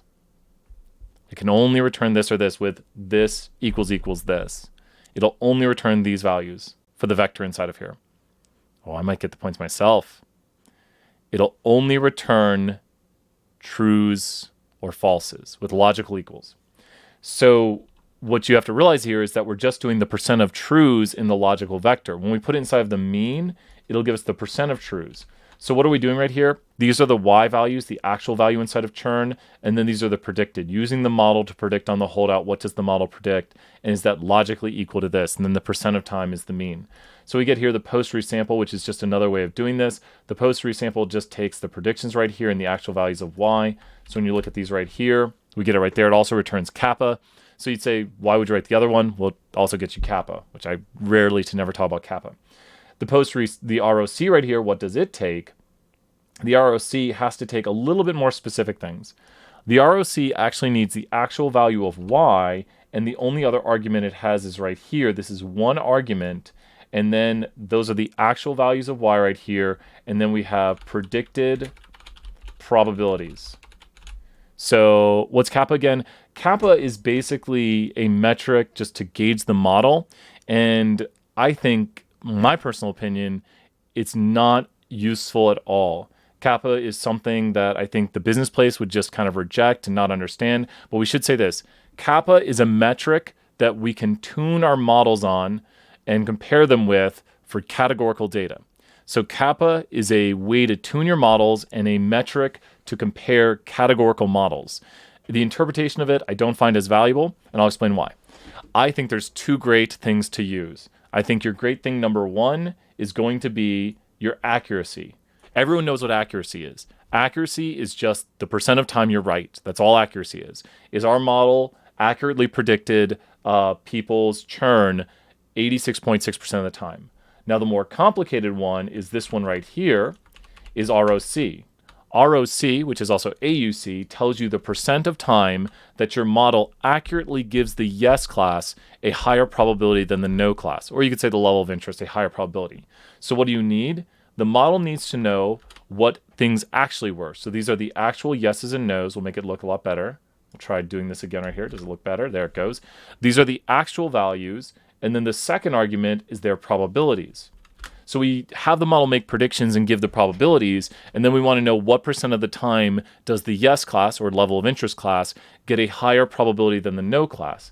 And the answer is 83.21% of the time the yes class receives a higher probability than the no class. So accuracy, kappa, and AUC, also known as RUC, are all things we can tune our model on to optimize how the model makes predictions.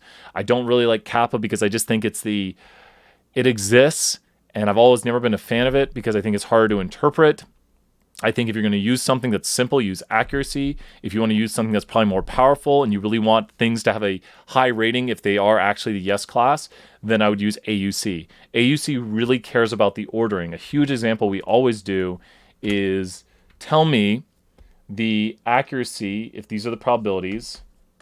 So my class probably knows this example really well. So here's the probabilities. And then here is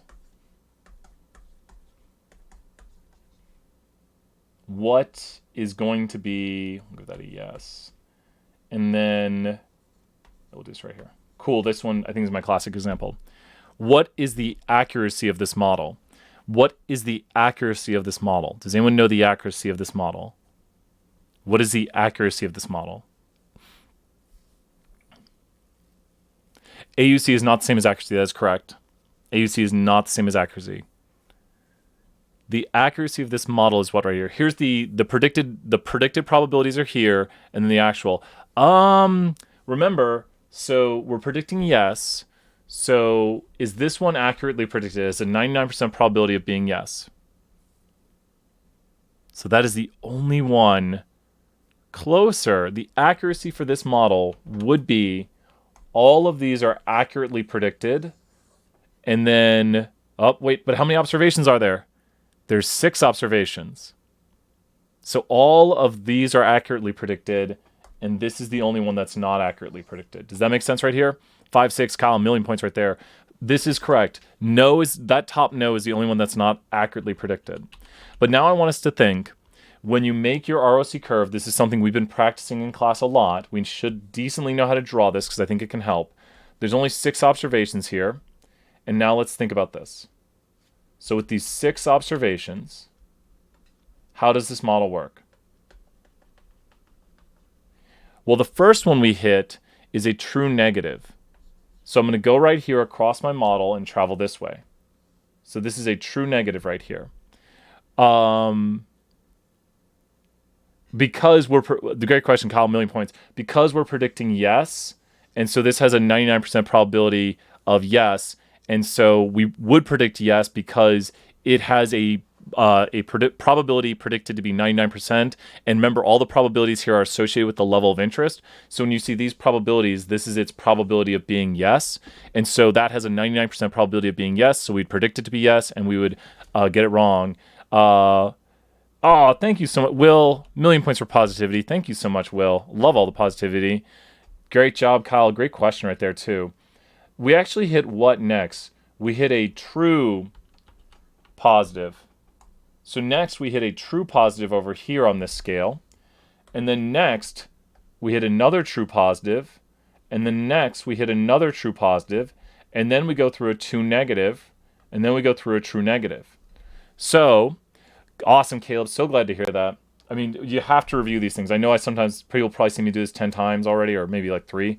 But I think it helps to understand where these things come from and why we're saying these numbers. So what is the AUC? This is a 1x1 grid. This thing right here is a 1x1 grid. What is the AUC? If you just think mathematically with that being a 1x1 grid, what is the AUC right here? And then I'll talk about what it means in context. What is the AUC with this very small, simple example? Who knows, for 1,000,000 points in the chat? What is the AUC? You are correct, Caleb. And let's think about what that means. That means that the yes class should receive a higher probability than the no class 2/3 of the time. How often does this yes right here receive a higher probability than the no's? That yes right there receives a higher probability than the no's. How often? That yes right there receives a higher probability than the no's. How often? Its probability is higher than the no's. How often? 2/3. And if you notice the way I made this example right here, is the following, is this one also is 2/3 time higher probability. So that one receives a higher probability 2/3 of the time. And then this one right here receives a higher probability 2/3 of the time. So does that, oh, well, it's that right there. And so we could do a slightly different example, I guess. Let's go way back in time right here. So let's change this, because I've done this classic example a whole bunch. If we were to change this one to a no, this would make the AUC worse. Now this would only decrease the accuracy by 1, but now when we go through this graphic, we go through a no right here, and then we go through a yes right here, and then we go through a no right here, and then we go through a yes, and then we go, wait, oh, there's only 2 spots. I gotta change the way my graphic looks now. So this right here, I was like, something wrong. Oh, we're probably gonna erase. No, good, we got it. So this would be here, and this would be here. Okay, so now when we do this, we go through a no, then we go through a yes, and then we go through a no, and then we go through a yes, and then we go through a no. And if you can't tell what that pattern is, just look at it mathematically. Who can figure out? Hint, both of those are kind of symmetric. So we should see, I think it is going to work this way. The yes class receives a higher probability than the no class, what percent of the time? The yes class receives a higher probability than the no class in this new example, what percent of the time? And we could check it because this one right here is higher than the no classes. So the yes class here is higher than the no classes 3 out of 4 times. So that's 3 out of 4. And then the other one is higher than the no classes. So, did something go wrong? This yes class is higher than the no. Let me double check all my work right here. So that's no. Oh, I know what it is. The math didn't work because you guys got to catch me on these things. Let me go back in time. We need to change something else about this. I was like, the math's not working. That means the example's not right. So this needs to be 1, 2, 3, and 4. Okay, so this is going to be hard to figure out. It should be a little bit less than something. So we've got no, then we've got yes. Oh, so it's going to be a little bit better. And then we've got no, and then we've got yes. Oh, really? Is that right? I think it is.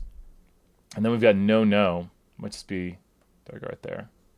So you're confused. Explain deeper. So these are the true negatives on the bottom right here, and these are the true positives. So what I'm doing right here, let me explain. Let me put it on down there. The way I'm going right here, and then I'll explain mathematically, where I got the 2/3 of the time, let me show you with this example because I'd have to rewind time a lot to do that. So this one right here is the true positives and true negatives. So tell me the first thing in my data set right now is a true negative or a true positive. The first thing in the data set right now is a true negative or a true positive. The first thing in the data set right now is a true negative or a true positive. It's a true negative, exactly. So we're going to go right here and we're going to go across to a true negative right now. So we're just going to go straight across here. Boom, true negative. The next one in my data set is a true negative or a true positive. It is you might be knowing it's going to be a true positive. So let's go up here. And there's only 2 true positives, so that's why that axis looks so small. Then the next one is a true negative. So then I'm going to go over to here on this. And then we go here, and this is a true positive. So we're going to go up to the very top because this is the second observation right here. There's only 2 observations to go right there. And then we go right here, and we go through the last 2 true negatives. So those 2 dots right there are the last 2 true negatives. So that's what I drew right there. Now, if you look at this, this area under the curve is more than 50%. And that's where I knew I had somehow made a mistake because the answer I'm getting when I do this in my head is more than 50%. Now, what I'm going to do is I'm going to take a weighted average of how often the yes class receives a higher probability than the no class. So we go right here, and if you look at this, how often does this yes, is it higher than the no's? How often is that yes higher than the no's? How often does that yes class receive a higher probability than those no classes? What percent of the time is it 3/4? So does everyone see there's only one no that got higher than it? So that one is 3/4. And then the next one, how often does this yes class receive a higher probability than the no classes? How often does this yes class receive a higher probability than those no classes? 2/4, exactly. So what we're going to do right here is we're going to average these 2 numbers together.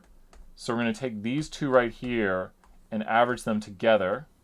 So that'll be divided by 2, and that's going to equal out to, if we think about it just briefly in our heads, 5/8. So this is, we'll just do a big long line here. That's going to be 5/8. So that graphic over there should be 5/8 of the curve shaded. So hopefully I did it correctly, and it does look to be about 5/8 or so. So I guess, yeah. You know why? Because think about this. If you were to turn this into a grid right here and do the following, it is exactly 5/8. So turning it into a grid, here's your 3/8, and here on this grid is your 5/8. So this is exactly 5/8, and we just solved it mathematically and showed it on the ROC curve. So it's exactly 5/8 of the curve if you turn it into a grid like that, just where you divide it up and show that it is 5/8. Yeah, this is a pretty, it's pretty complex, and that's why it's like, if I want you to know a complex one, I want you to know AUC. I want you guys to think just graphically here. Let me start a new page. Think about this one. Just think about what the AUC on this one would be. Here's a new data frame, very small data frame. We're just going to do 6 observations again. 5 observations, why not? So I want you to think about what the AUC on this one would be. What would the AUC on this one be? What is the AUC on this graphic?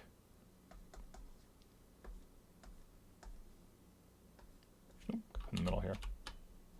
What is the AUC on this graphic? 5 million points. First person to tell me, what is the AUC on this graphic? What is the AUC on this graphic? 1, Saeed, amazing work. Because when you draw this out, you would immediately go through all your true positives, and then you would go through your last 2 true negatives. And boom, what do we notice right here? An AUC of 1. That's the whole thing right there. We draw a little kind of 50-50 line throughout here to see like kind of what we'd expect kind of by random chance. But that's an AUC of 1 right there. Now I want us to think about what an AUC means. If the AUC here is 1, the yes class should always have a higher probability than the no class. Is that true? If the AUC is 1, the yes class should always have a higher probability than the no class. At all times, the yes class gets a higher probability than the no class. Is that true? For this data set, the yes class always has a higher probability than the no class. That is true. And that's what AUC is measuring for us. Now, is this model true? I like that in the chat. Is this model 100% accurate? Is this model 100% accurate, yes or no? Is this model 100% accurate? Is the accuracy of this model 100%? No. And that's why I threw this in right here for this example.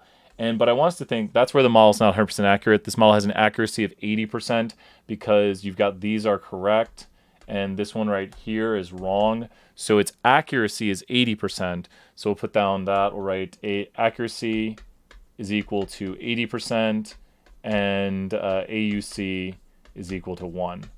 So it perfectly orders the probabilities, giving the yes class a higher probability than the no class. That one is wrong. Why is that one wrong? Great question. 5 million points in the chat. Who can tell me why it's wrong? Crazy points for this activity. Kyle, amazing work. You figured it out. That one is wrong because the probability is how we make the prediction. And so we would predict that that is the no class.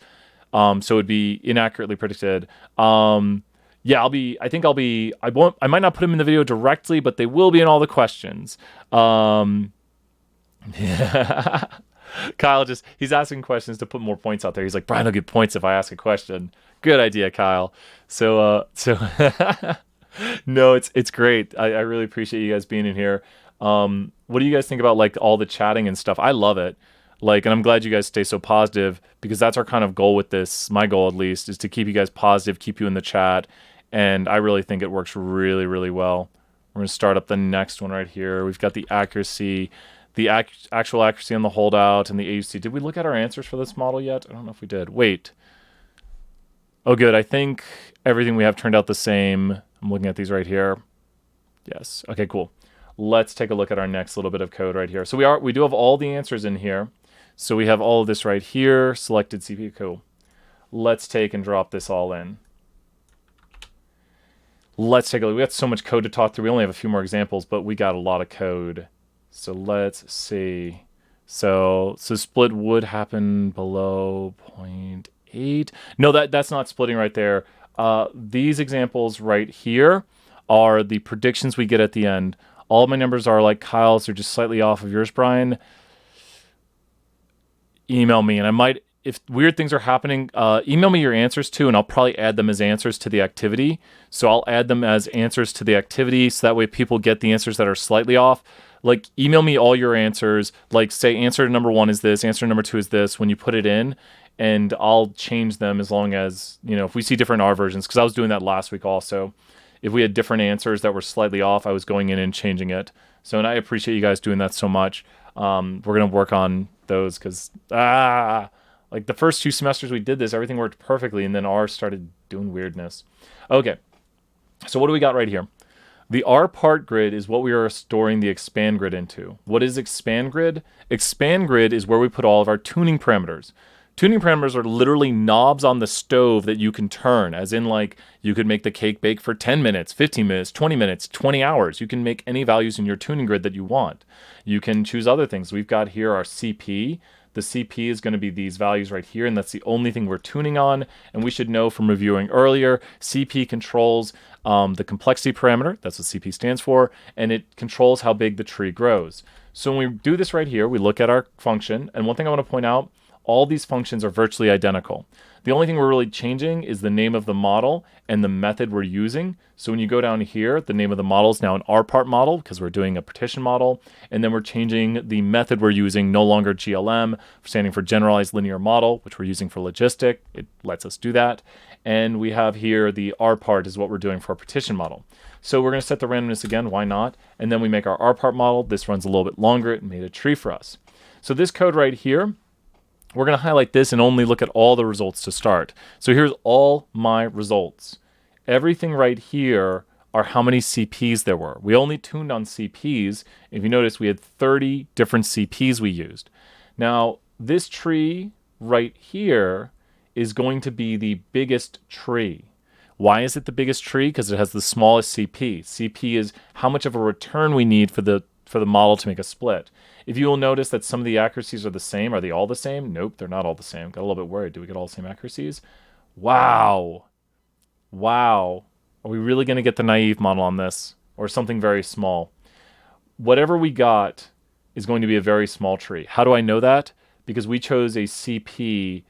No, wait, let me think. I think I just said something incorrect. No, we got a very large tree. Because this, so easy to reverse concepts in your head. The very high CP right here, because it's scientific notation, a very high CP would make for smaller trees. And if you notice, this is actually closer to the naive models we were getting, because the naive model would probably, it would have, if we got the naive model, it would be like that. So it might have only had one split, who knows, but here we are with a much larger tree, it looks like, and we are choosing a CP in this range. So now let's go ahead and take a look at the best. The best is 19. Let's double confirm. Yeah, it just went all the way down to there. It chose the highest CP out of all the CPs that are identical. Since all these accuracies are identical and they all have everything else identical, probably all the same model. So highly likely. And so what do we look at right here? All this code is doing is going to the results I printed to the screen and going to the best tune. It's just going to the 19th row right here, and that's the row with the best tune. There's a bunch of ties, but they'll all produce the same model. So most likely, there might be weird scenarios where you get that they're different models, so maybe look at that sometimes, but they're identical models, so at that point it's tomato, tomato. So now we're going to do the code we did before, where we take what is this? You should know. These are the actuals, and these are the predicted values. So we're going to look at the actuals and the predicteds and find the percent of time that they are logically equal to each other, which is going to give us the what? What does this code give us right here? The accuracy, because we're looking at what percent of time our prediction was equal to the actual. Brian, suppose a bank decides to lower the cutoff score from 250 to 200. Is this analogous to choosing a... okay, so on the chapter 16 homework for 201. Higher or lower alpha. So they're saying, the bank says, what are they doing with the cutoff right there, Connor? Is it that they're trying to, I'm going to look at it, but what are they doing? I'm going to pull this up real quick right here. So I want to make sure I say it correctly. I don't know the full example right now. I do remember this one.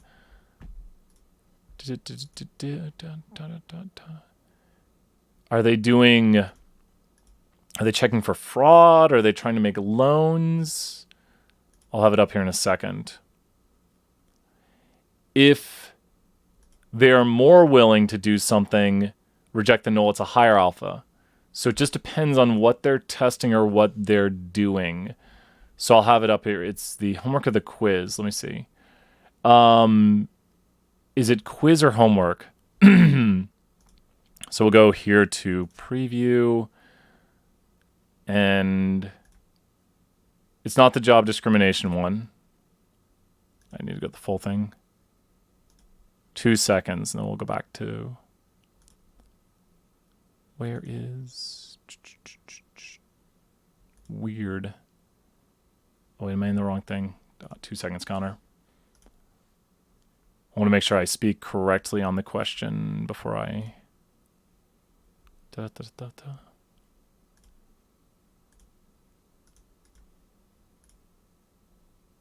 Homework or quiz? Homework or quiz? Quiz 16, okay, cool.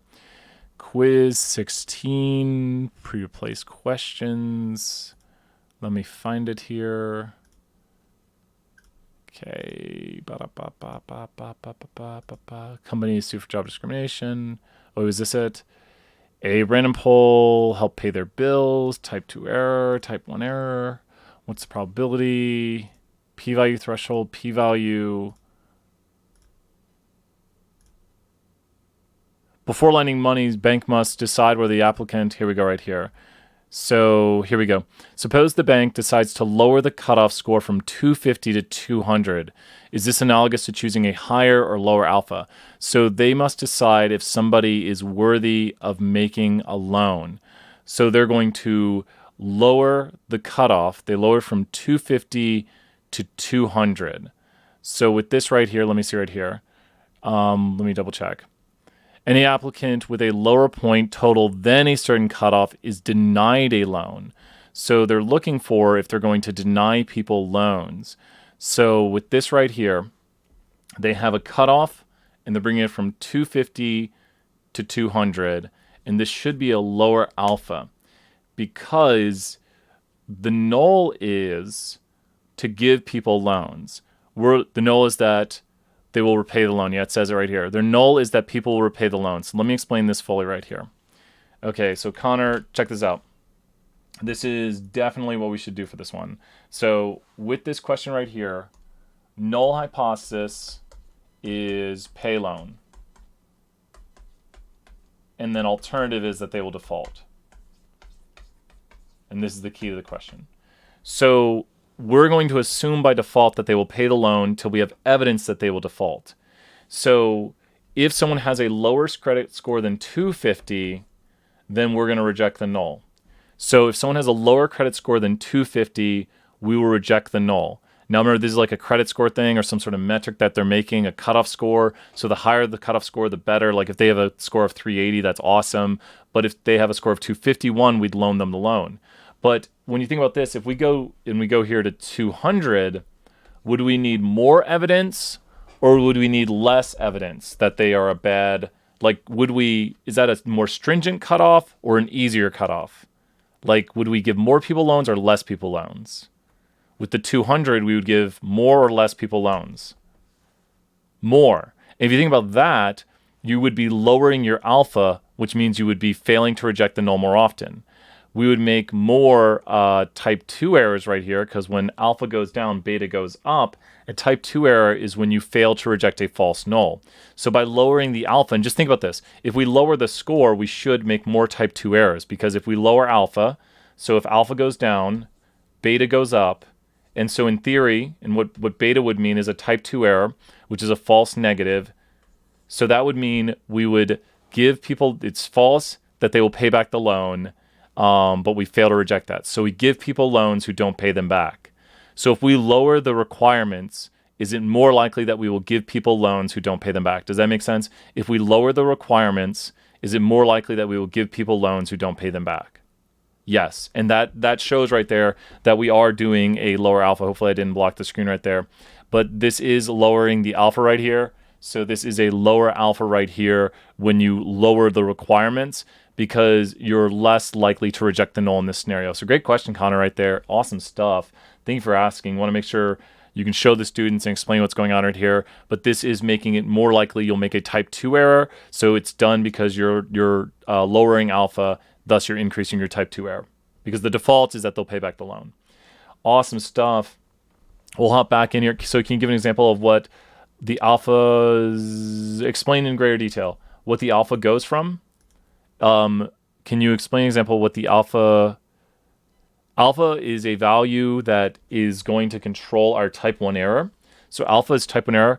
Oh, alpha generally goes from a range of, usually we see things like 0.0001 to 0.01 to 0.05.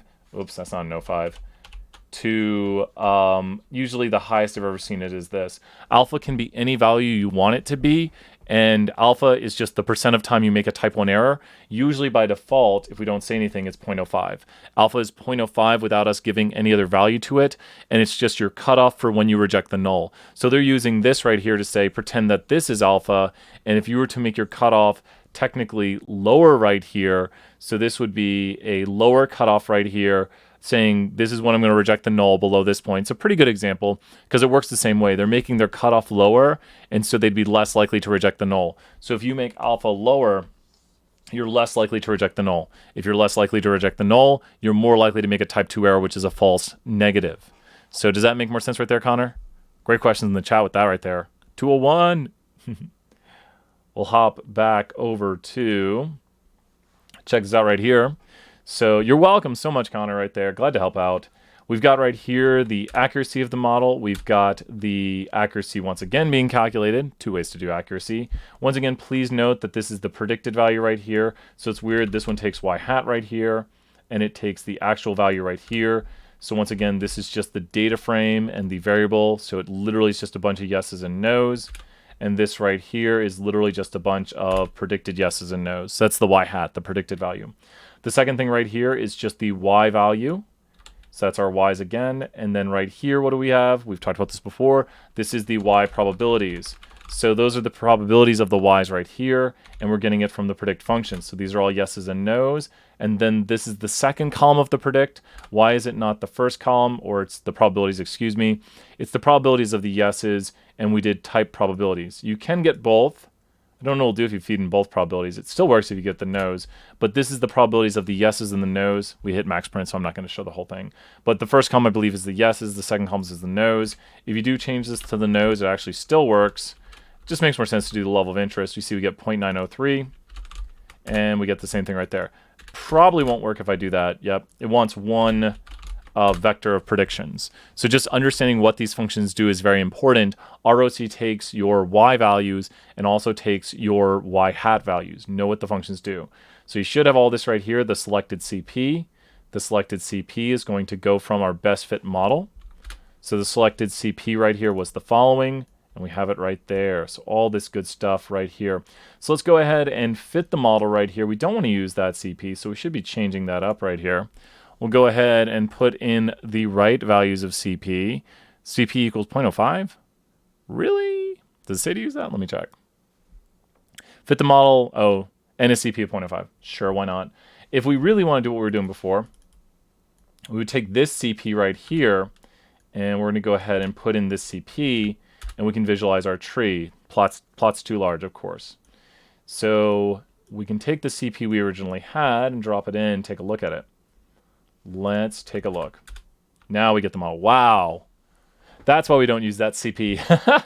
We can still use that one, but if you go here to 0.05, which is a much higher CP, you get a tree you can actually read. So that tree right there is actually readable, and I might take and show you guys a picture of it that's much easier to read. You can always export these pictures. So let's bring in a picture of this tree. I also want to show another way of visualizing it in a second here that's won't be on the key, but it's really good. Okay, so let's bring this visualization over to here. And every time we give you guys visualizations, especially in this class, we want them to look really good. So R puts it really small because it's a lot of text. If you knit it and do certain things to it, it'll look way, way better. So we have all of this right here is our tree.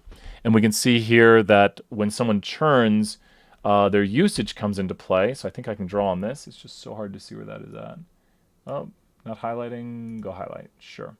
So their total daily minutes, if they're less than a certain amount, they're more likely to churn. Like this one had 250. And then we ask the next question, because these are all interactions inside of here. It's interaction depth, technically. We've got the number of customer service calls. Oh, they've been calling customer service. Oh, that's so weird. Less than 4, yes. So they go this way. So we'll say they've been calling more than 4 times. Let's go to the more than. Is it less than 4? No, so they'd go this way right here. And their total daily minutes, are they greater than this? Let's say no. And this person is extremely likely to churn.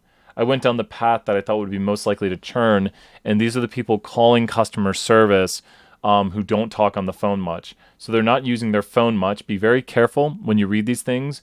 You have to look at it and you have to say, okay, Do they have total daily minutes less than 264? Yes. That's a yes to them having less than that amount. Are their number of customer services less than this amount? No, they've made 8 customer service calls, so it'd go this way. Are their total daily minutes greater than this amount? No, they only had 100 daily minutes. I'm just pretending for a moment that they have that. I'm just making it up. So we'd go this way, and we'd predict that this person would churn. There's someone who's not using their phone, and they're calling customer service a lot. So that sounds to me like someone who would churn. You could go this way. Someone who talks on the phone a lot. They have 280 minutes. Do they have a voice plan? I'm saying yes, because remember, this is the yes direction over here. Just highlighting that again. So that's where we would get our predictions from the model there. And that's visualization. Now, what I do want to look at here real quick is I want to look at a library I really like, which I don't know if I have on this computer. I do have it. And so library rattle has fancy rplot. And you put your tree inside of here. And you get a much nicer one.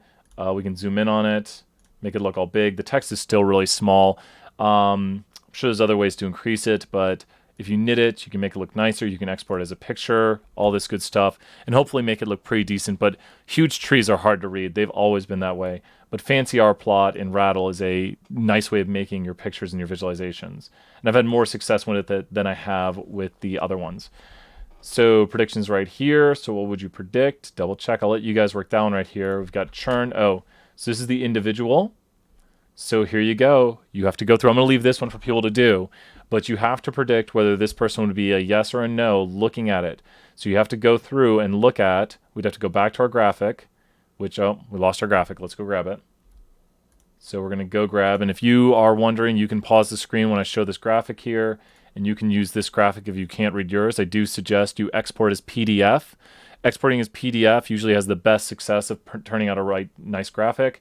So have your screen up and have my screen up and follow the person's path. First thing you have to ask is what is their total daily minutes? So once you ask what is their total daily minutes, you have to say, okay, then what direction do I go? Are they less than it?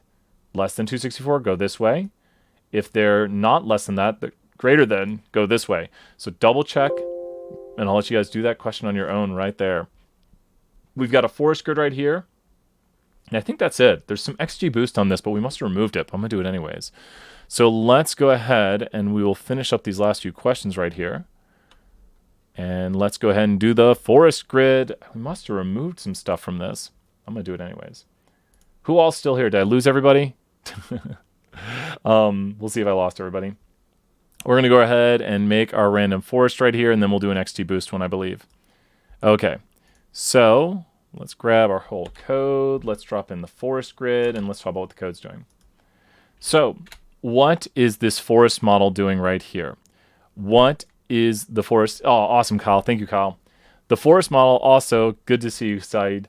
Also, we've got the forest model right here. What is mtry? This is the number of categorical variables it'll try. So literally, when you look at this, we'll go to names of the trained data set. When it makes the model, it will try, and that's the Y value we're doing, it'll try either 2, 4, or 17. And if you look, why did we choose 17? Why didn't I choose 18? Because there's one Y variable, and so this tree right here is going to put all of the categorical variables in there for it to try. This one's only going to take 2 in each tree. Every time it builds a tree in the forest, it's going to put in only 2 of the X's in there. So we go right here, we run this. This is the same code we've been doing. It's just y tilde x, comma data equals, comma method, random forest. Tune grid equals forest grid, because that's the new tuning grid. TR control equals fit control, which controls the way we do the cross-validation, k-fold cross-validation. At least that's what we're using right now. And then preproc center scale to give everything an equal chance at this. We do the results of it, and what do we see? Well, it's going to take a moment. So if you notice, there's a lot of repetition to this code. That's why I always ask that you know what line 323 is doing. Line 323 is saving into forest fit using the train function. Here's the y variable we're predicting, tilde x, that's the y tilde x formula format. Then we go to data equals, because we're using the train data. Always use your train data. Kyle and Saeed, maybe, I think it was, did you use your train data? Make sure you're using train and not churn. You probably did, but it's a common mistake. I've done it before. And then we have random forest right here. That's the method we're using. Before it was GLM, before it was R part. We're going to tune grid equals forest grid because we built a forest grid right here. TR control equals fit control. I know, it's so easy to make. And then we see here, we get our results. And so what's my best model? Who can tell me what my best model is for 1,000,000 points? The mtry 2, 4, or 17? You know what you can do? This is a bad idea.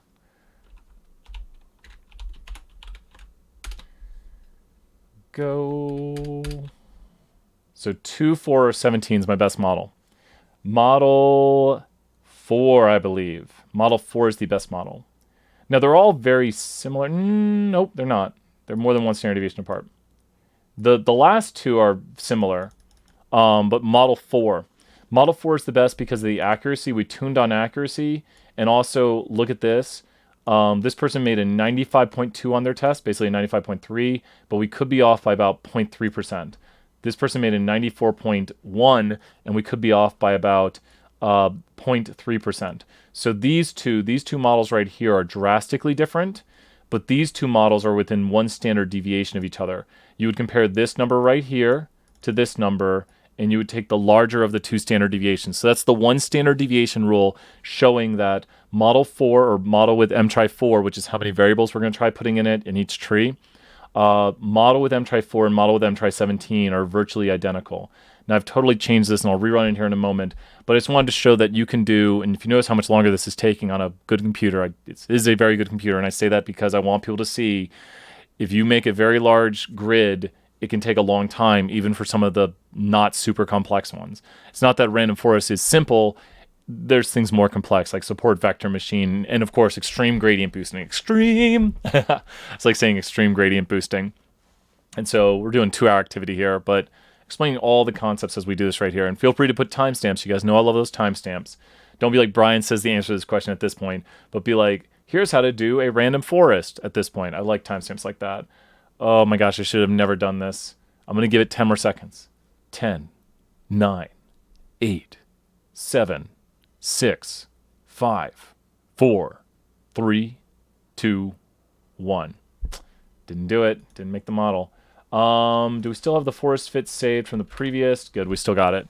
So obviously you can tell the finer grid right here, which is not what we're doing, would take a lot more time. It was trying 17 different values, and it was going to take like 6 times longer. So I said, nope, we're just going to use this. And there's the best model. We said it was 4, the second model technically. So you might have been saying the second one, but it's M-try-4. And then we see here the accuracy of the model.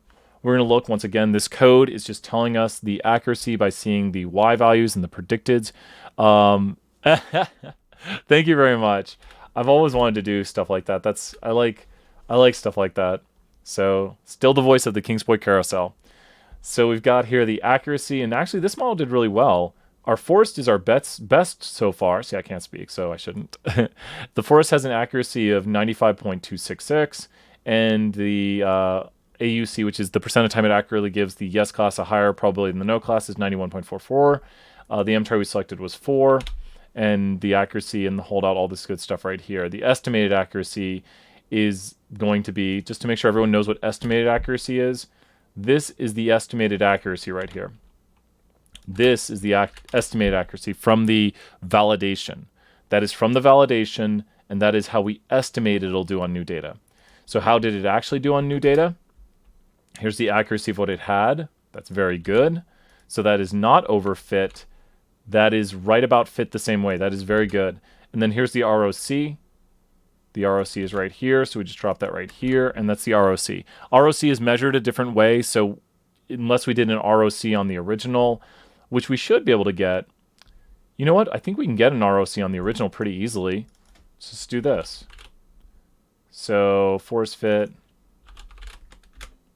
Here is, yeah, we might see some overfitting right here.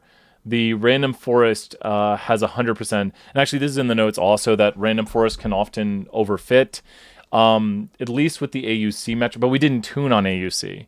Well, I guess it would have tuned this, but then it'd be interesting. It'd be interesting to see what this did. But that's the AUC. It's not worse than 10%. It's just barely there. So AUC on train, which is not a validation portion also.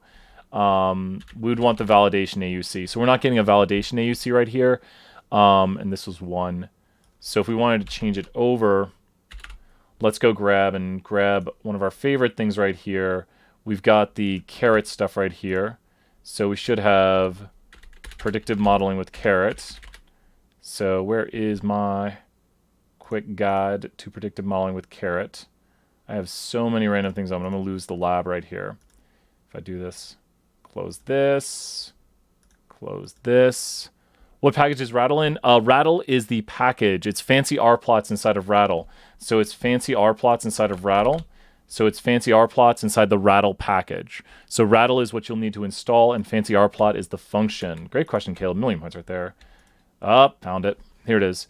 So let's go right here and go to class summary. Here it is. Here's the extra argument. So there it is. We're just going to take this. We should all know that this is what we get for AUC. And then I'm going to go back here to my train. Why not? My TR control.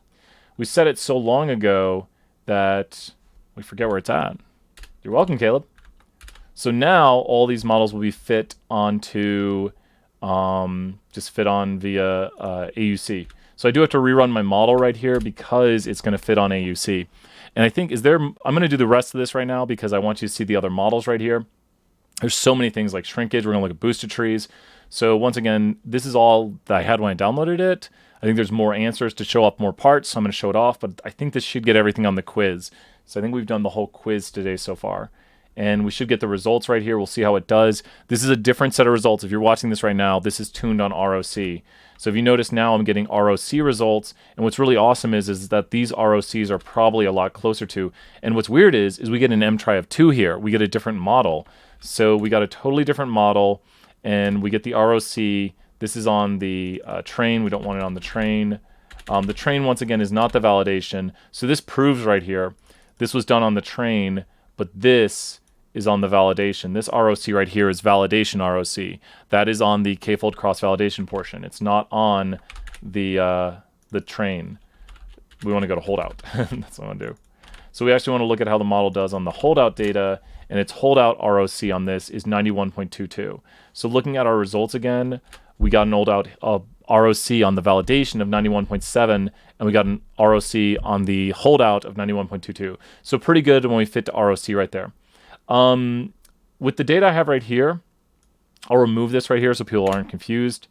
This model is not overfit because its accuracy is very close to what it was estimated to be. And once again, this is validation.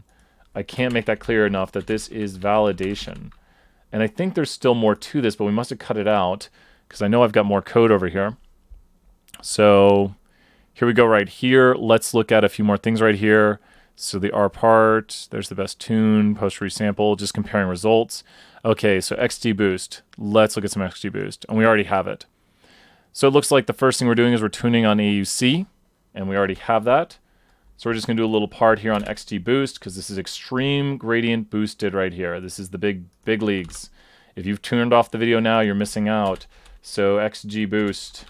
So all we're doing right here, attempt to find non-zero variable length. Oh, I tried to run that. So this right here is the same thing we've been writing. We can clean it up a little bit. We're going to go here and do this. And verbose just turns off a bunch of the output. So verbose iter controls how much output there is. And we can go right here and do this. Makes it look a lot nicer. We can see where all the arguments are. We could even do that to see every single argument inside of here. So knowing all of this right here is very important that we can see where all the arguments are at. The first argument inside the train control is the method we're using. There's other ways of doing it like boot. The number is how many cross-validations we're doing. We're using k-fold 5. That's what the CV stands for, cross-validation. Class probs equals true because it's a categorical variable. Summary function equals to class summary because we're going to tune on AUC.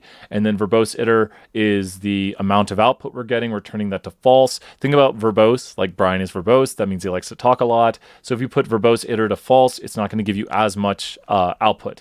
And you might say, well, why don't I want all the output? Oh, R can give you a lot of output. We might turn it to true here if the model doesn't take an hour to complete. I do think it's funny the first time we did this class that we had some models that were taking people more than a day for their computer to run. I'm sorry. Maniacal laugh. That's mean. But there's some models that just will crunch through your resources on your computer. You can run out of RAM.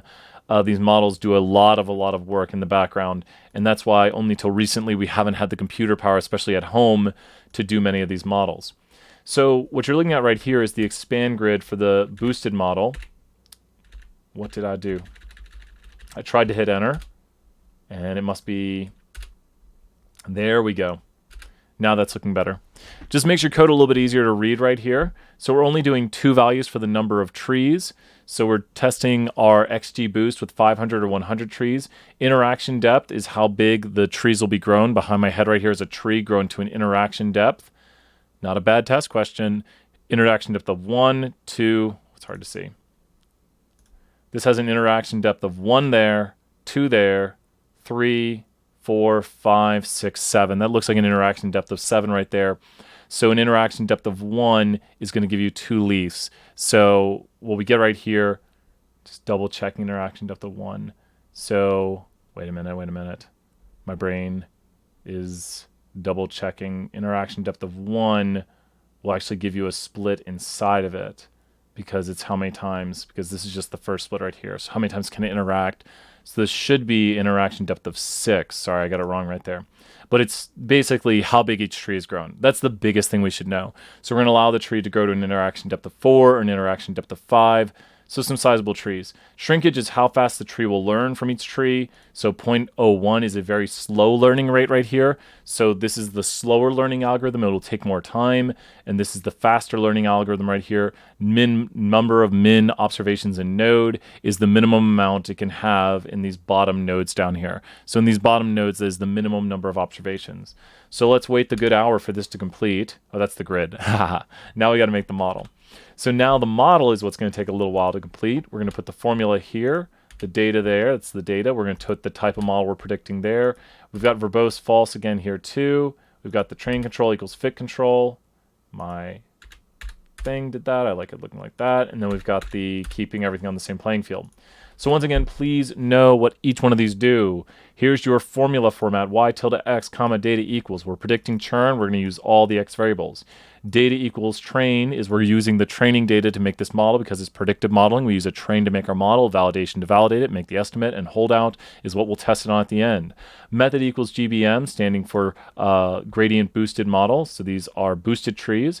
Tune grid equals GBM grid, which is what we just made right here. So we're putting it as the tune grid. Verbose equals false, so we don't want as much output. TR control equals fit control. We made that just a moment ago right here, so we're putting that in. And then preproc equals center scale to put everything on the same playing field. Wait the hour for it to complete. Hopefully it won't take an hour. I should have ran it while we were talking about it. But this is going to make a boosted model for us. Now we got to hope that this is awesome because this is the real deal right here. Forest and boosted models are constantly in competition with each other. But boosted models have a lot more tuning you can do to it.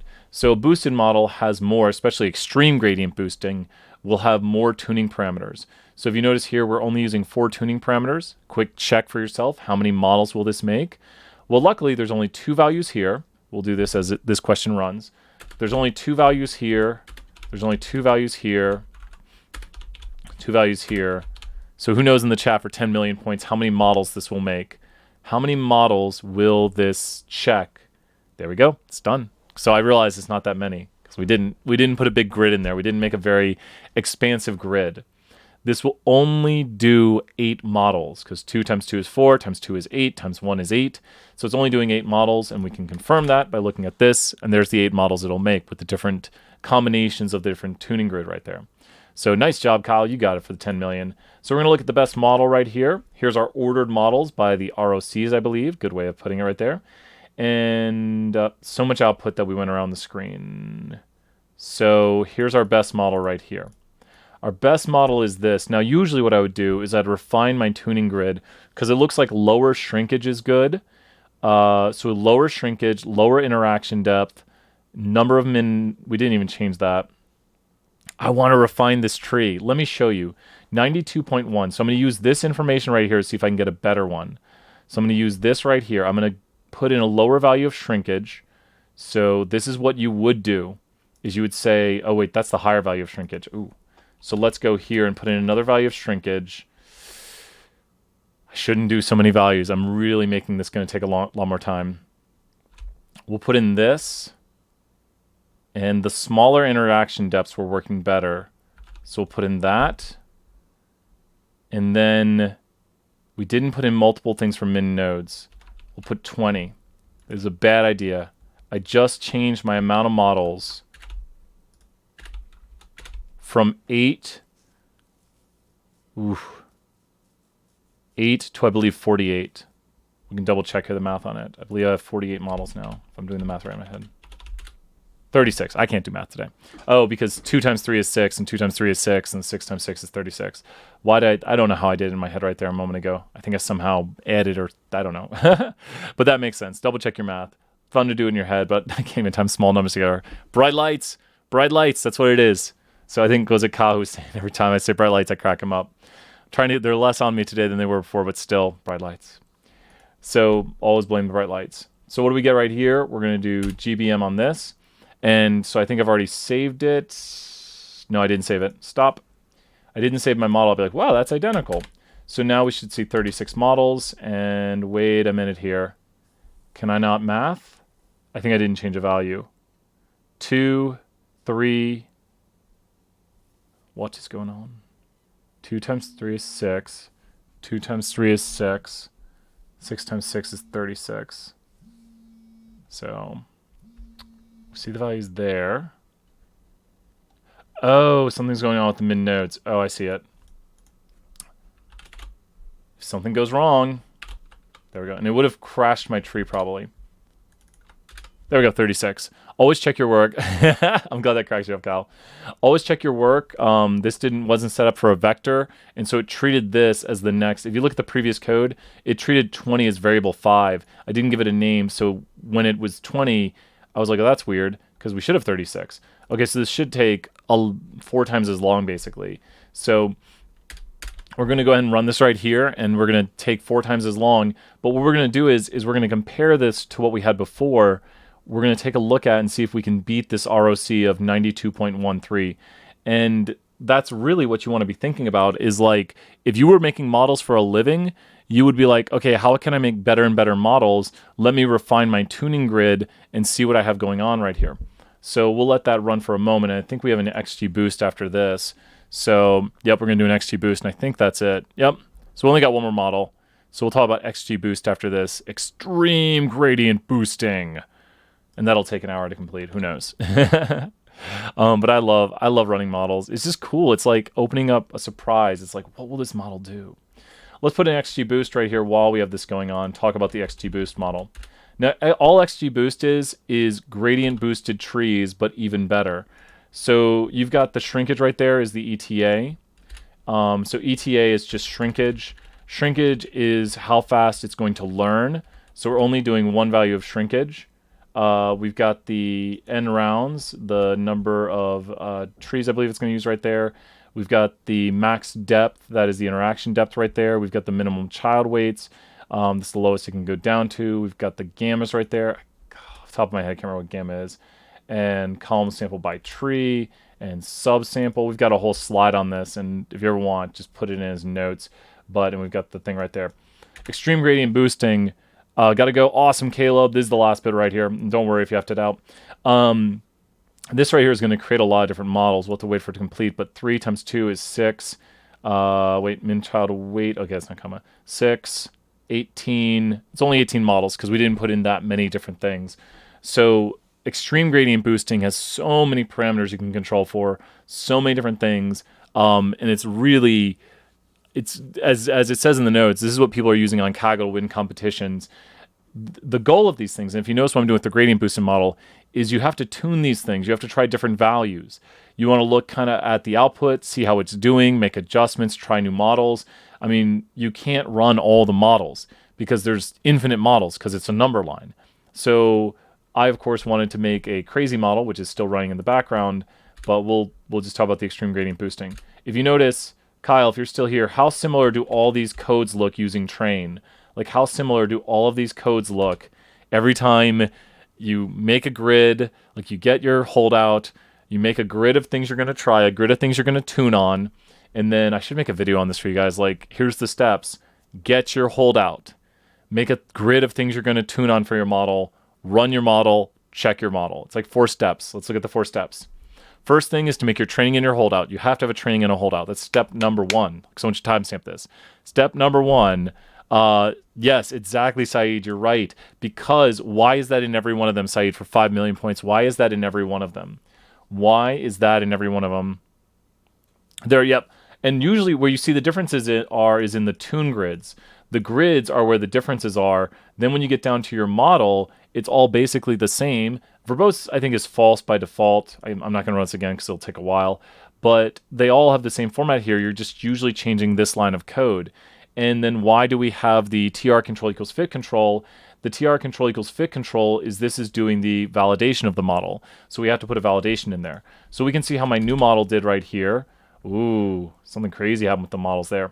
We've got all these ordered right here, and we did a little better.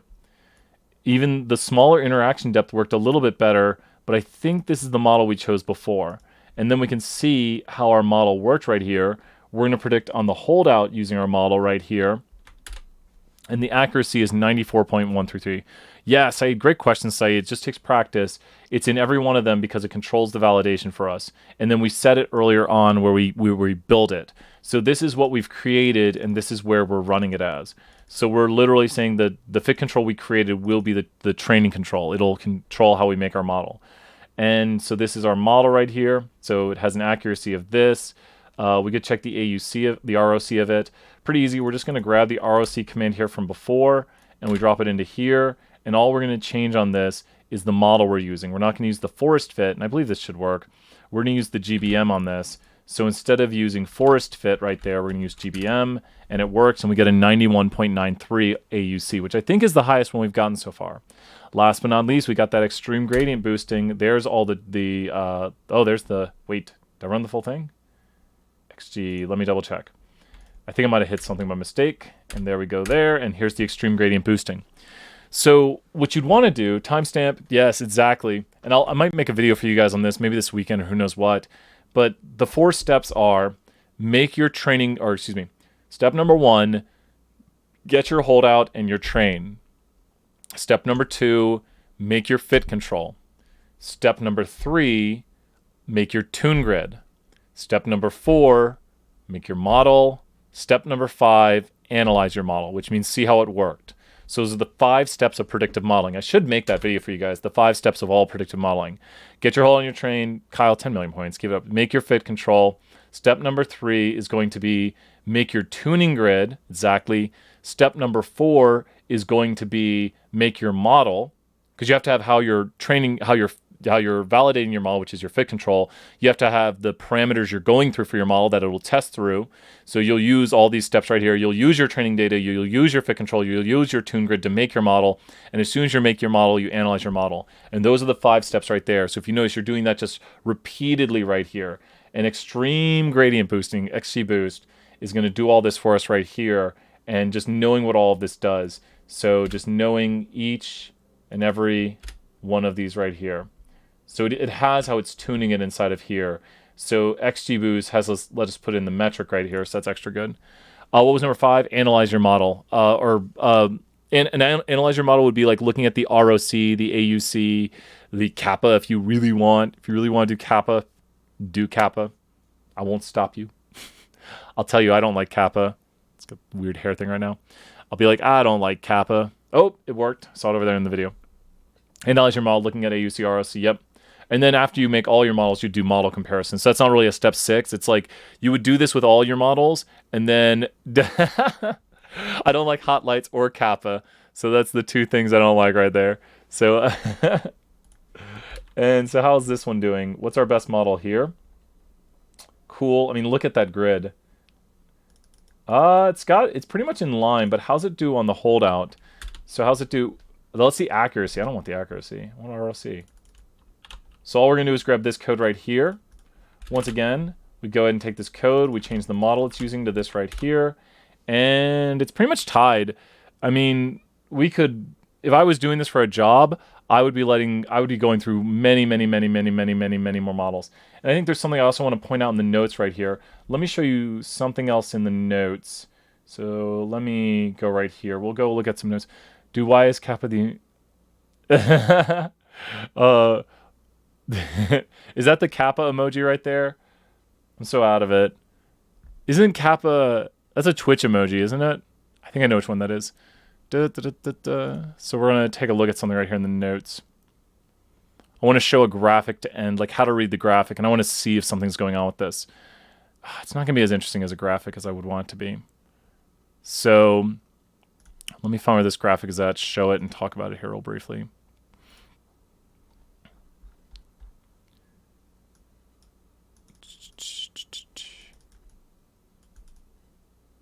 Two moments. I'll be back to chat. I want to show. Oop, there. I think I saw a graphic like it. Yes. I wonder if that'll do it. Let's do the plot of it and we'll find out. Thinking about what graphic to show everyone right here.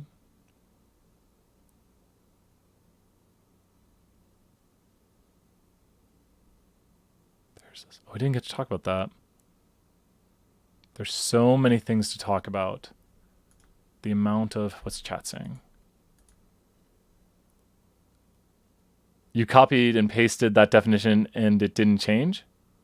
Kappa is the name of a dot and emote used in chats on streaming video platform Twitch. It's often used to convey sarcasm or irony to troll people online. Yeah, isn't it that guy's face, or am I thinking of another thing? I like being informing me. I feel like I'm about to get like an okay boomer from everyone right here. Like okay boomer. So let me look right here. I want to show everybody. Where are you at, graphic? Where's that graphic I want? There's AUC. Really?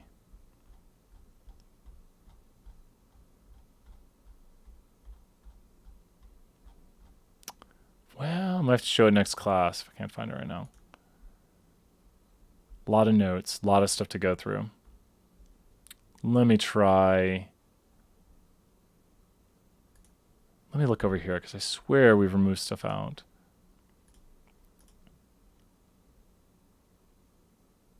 Look what up? Look what? Look up that on Google. I won't on stream. I'm too scared on stream to look anything up that I'm scared that I don't know. I don't think you guys would trick me, but I never know. It's I will look it up after the stream. I will check it out. I'm trying to learn all the cool and hip things. Oh, where's that? I'll have to show this next class because I cannot find what I'm looking for. So can you go over D and E for the lab? You did them, but I got lost on how to answer them. So which ones are D and E again? Are D and E these right here? So with these right here, and man, we got to clean up this code. 3E and 3D. Are these the correct ones right here that you're talking about? Use the train values in the CP below. That's a long code right there. We'll clean this up. Make our code look nice. So yes, sir. Awesome. What does it specifically, doesn't look nice. What does it specifically ask, Saeed? What does it specifically ask us to do? So question 3D, the AUC on the holdout sample of the optimum vanilla partition model. So, yep. So right here, we're just doing vanilla partition, which means nothing special, no controlling for anything. And so we go right here and, oh, we are doing the AUC. So like it says telemarketer now. So when your phone rings and it just says telemarketer on it. So I'm like, good, I know not to answer that. So we are tuning on AUC right here. The AUC on the holdout of its well, wait. Saeed, watch out because I changed my training earlier. I changed my train control. So I don't want to tune with this because I think throughout this assignment, so hopefully I didn't mess anything up on everybody, but I think I did that at the end. But now we're just tuning on accuracy. So this will tune on accuracy. Very important right here that this tunes on accuracy. And then when we go to 3D, we see here that we're setting up the CPs we're going to use for our tree. We set the seed to control the randomness. We've got here the y tilde x comma data equals. We've got the method equals r part because we're doing a tree. We've got tune grid equals r part because that's the tune grid we made. And then we've got the validation portion we're doing, and we're keeping everything on the same playing field by turning them all to z-scores. We can look at the values right here, and the ROC, AUC is going to be right there. So that should be it right there. Does this make sense? And this should be the value right here. So that should be the value. Tell me if it's not. Tell me if anything's weird's going on. I can always update it. But the AUC on the vanilla partition model is going to be this right here. Does that make sense, Saeed? Does that work out? And so next we have E. Good deal.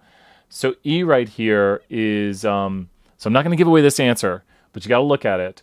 So does the model make a prediction? Does the model make a correct prediction for this individual? So yeah, send me your just off answers and I'll probably just put them in because I think it's like R versions or something, which you guys can see if your answers are right or mine, but I'll probably add in the extra answers. So for this one right here, when we visualize the tree, probably the best way, I've been showing the picture of it lately. So let me show the picture of it again. When you visualize your tree, now I'm off the slides of it. Here we go. When you visualize your tree, and I can visualize it in the assignment too, but I can save it to a PDF or just do it this way. You can knit it to visualize it, makes it bigger. And here is the visualization. So the goal with this visualization right here is that we see how we make these predictions. Now, when you make predictions on someone, we've got the row we want to make predictions on.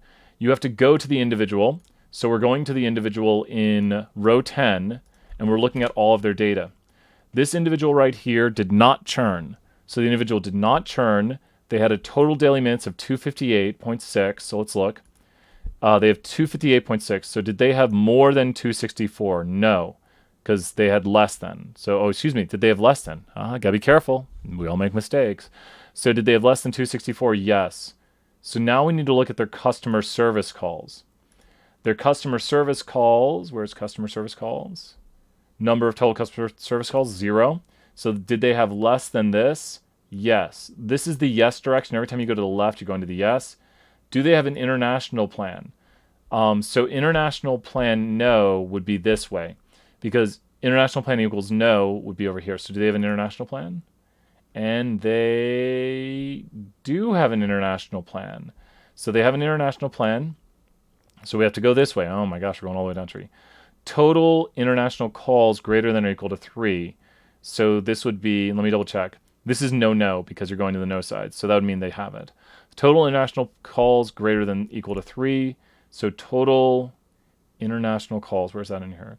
Total international calls. I think it was, yeah, here total international calls were 5. So that would be, yes, they are greater than or equal to 3. So were they greater than or equal to 3? All the way down the tree. We didn't get an easy one here. Total international minutes less than 13. Let's answer that question. Total international minutes. Are they less than 13? Yes, they are less than 13. That's it right there, total national minutes.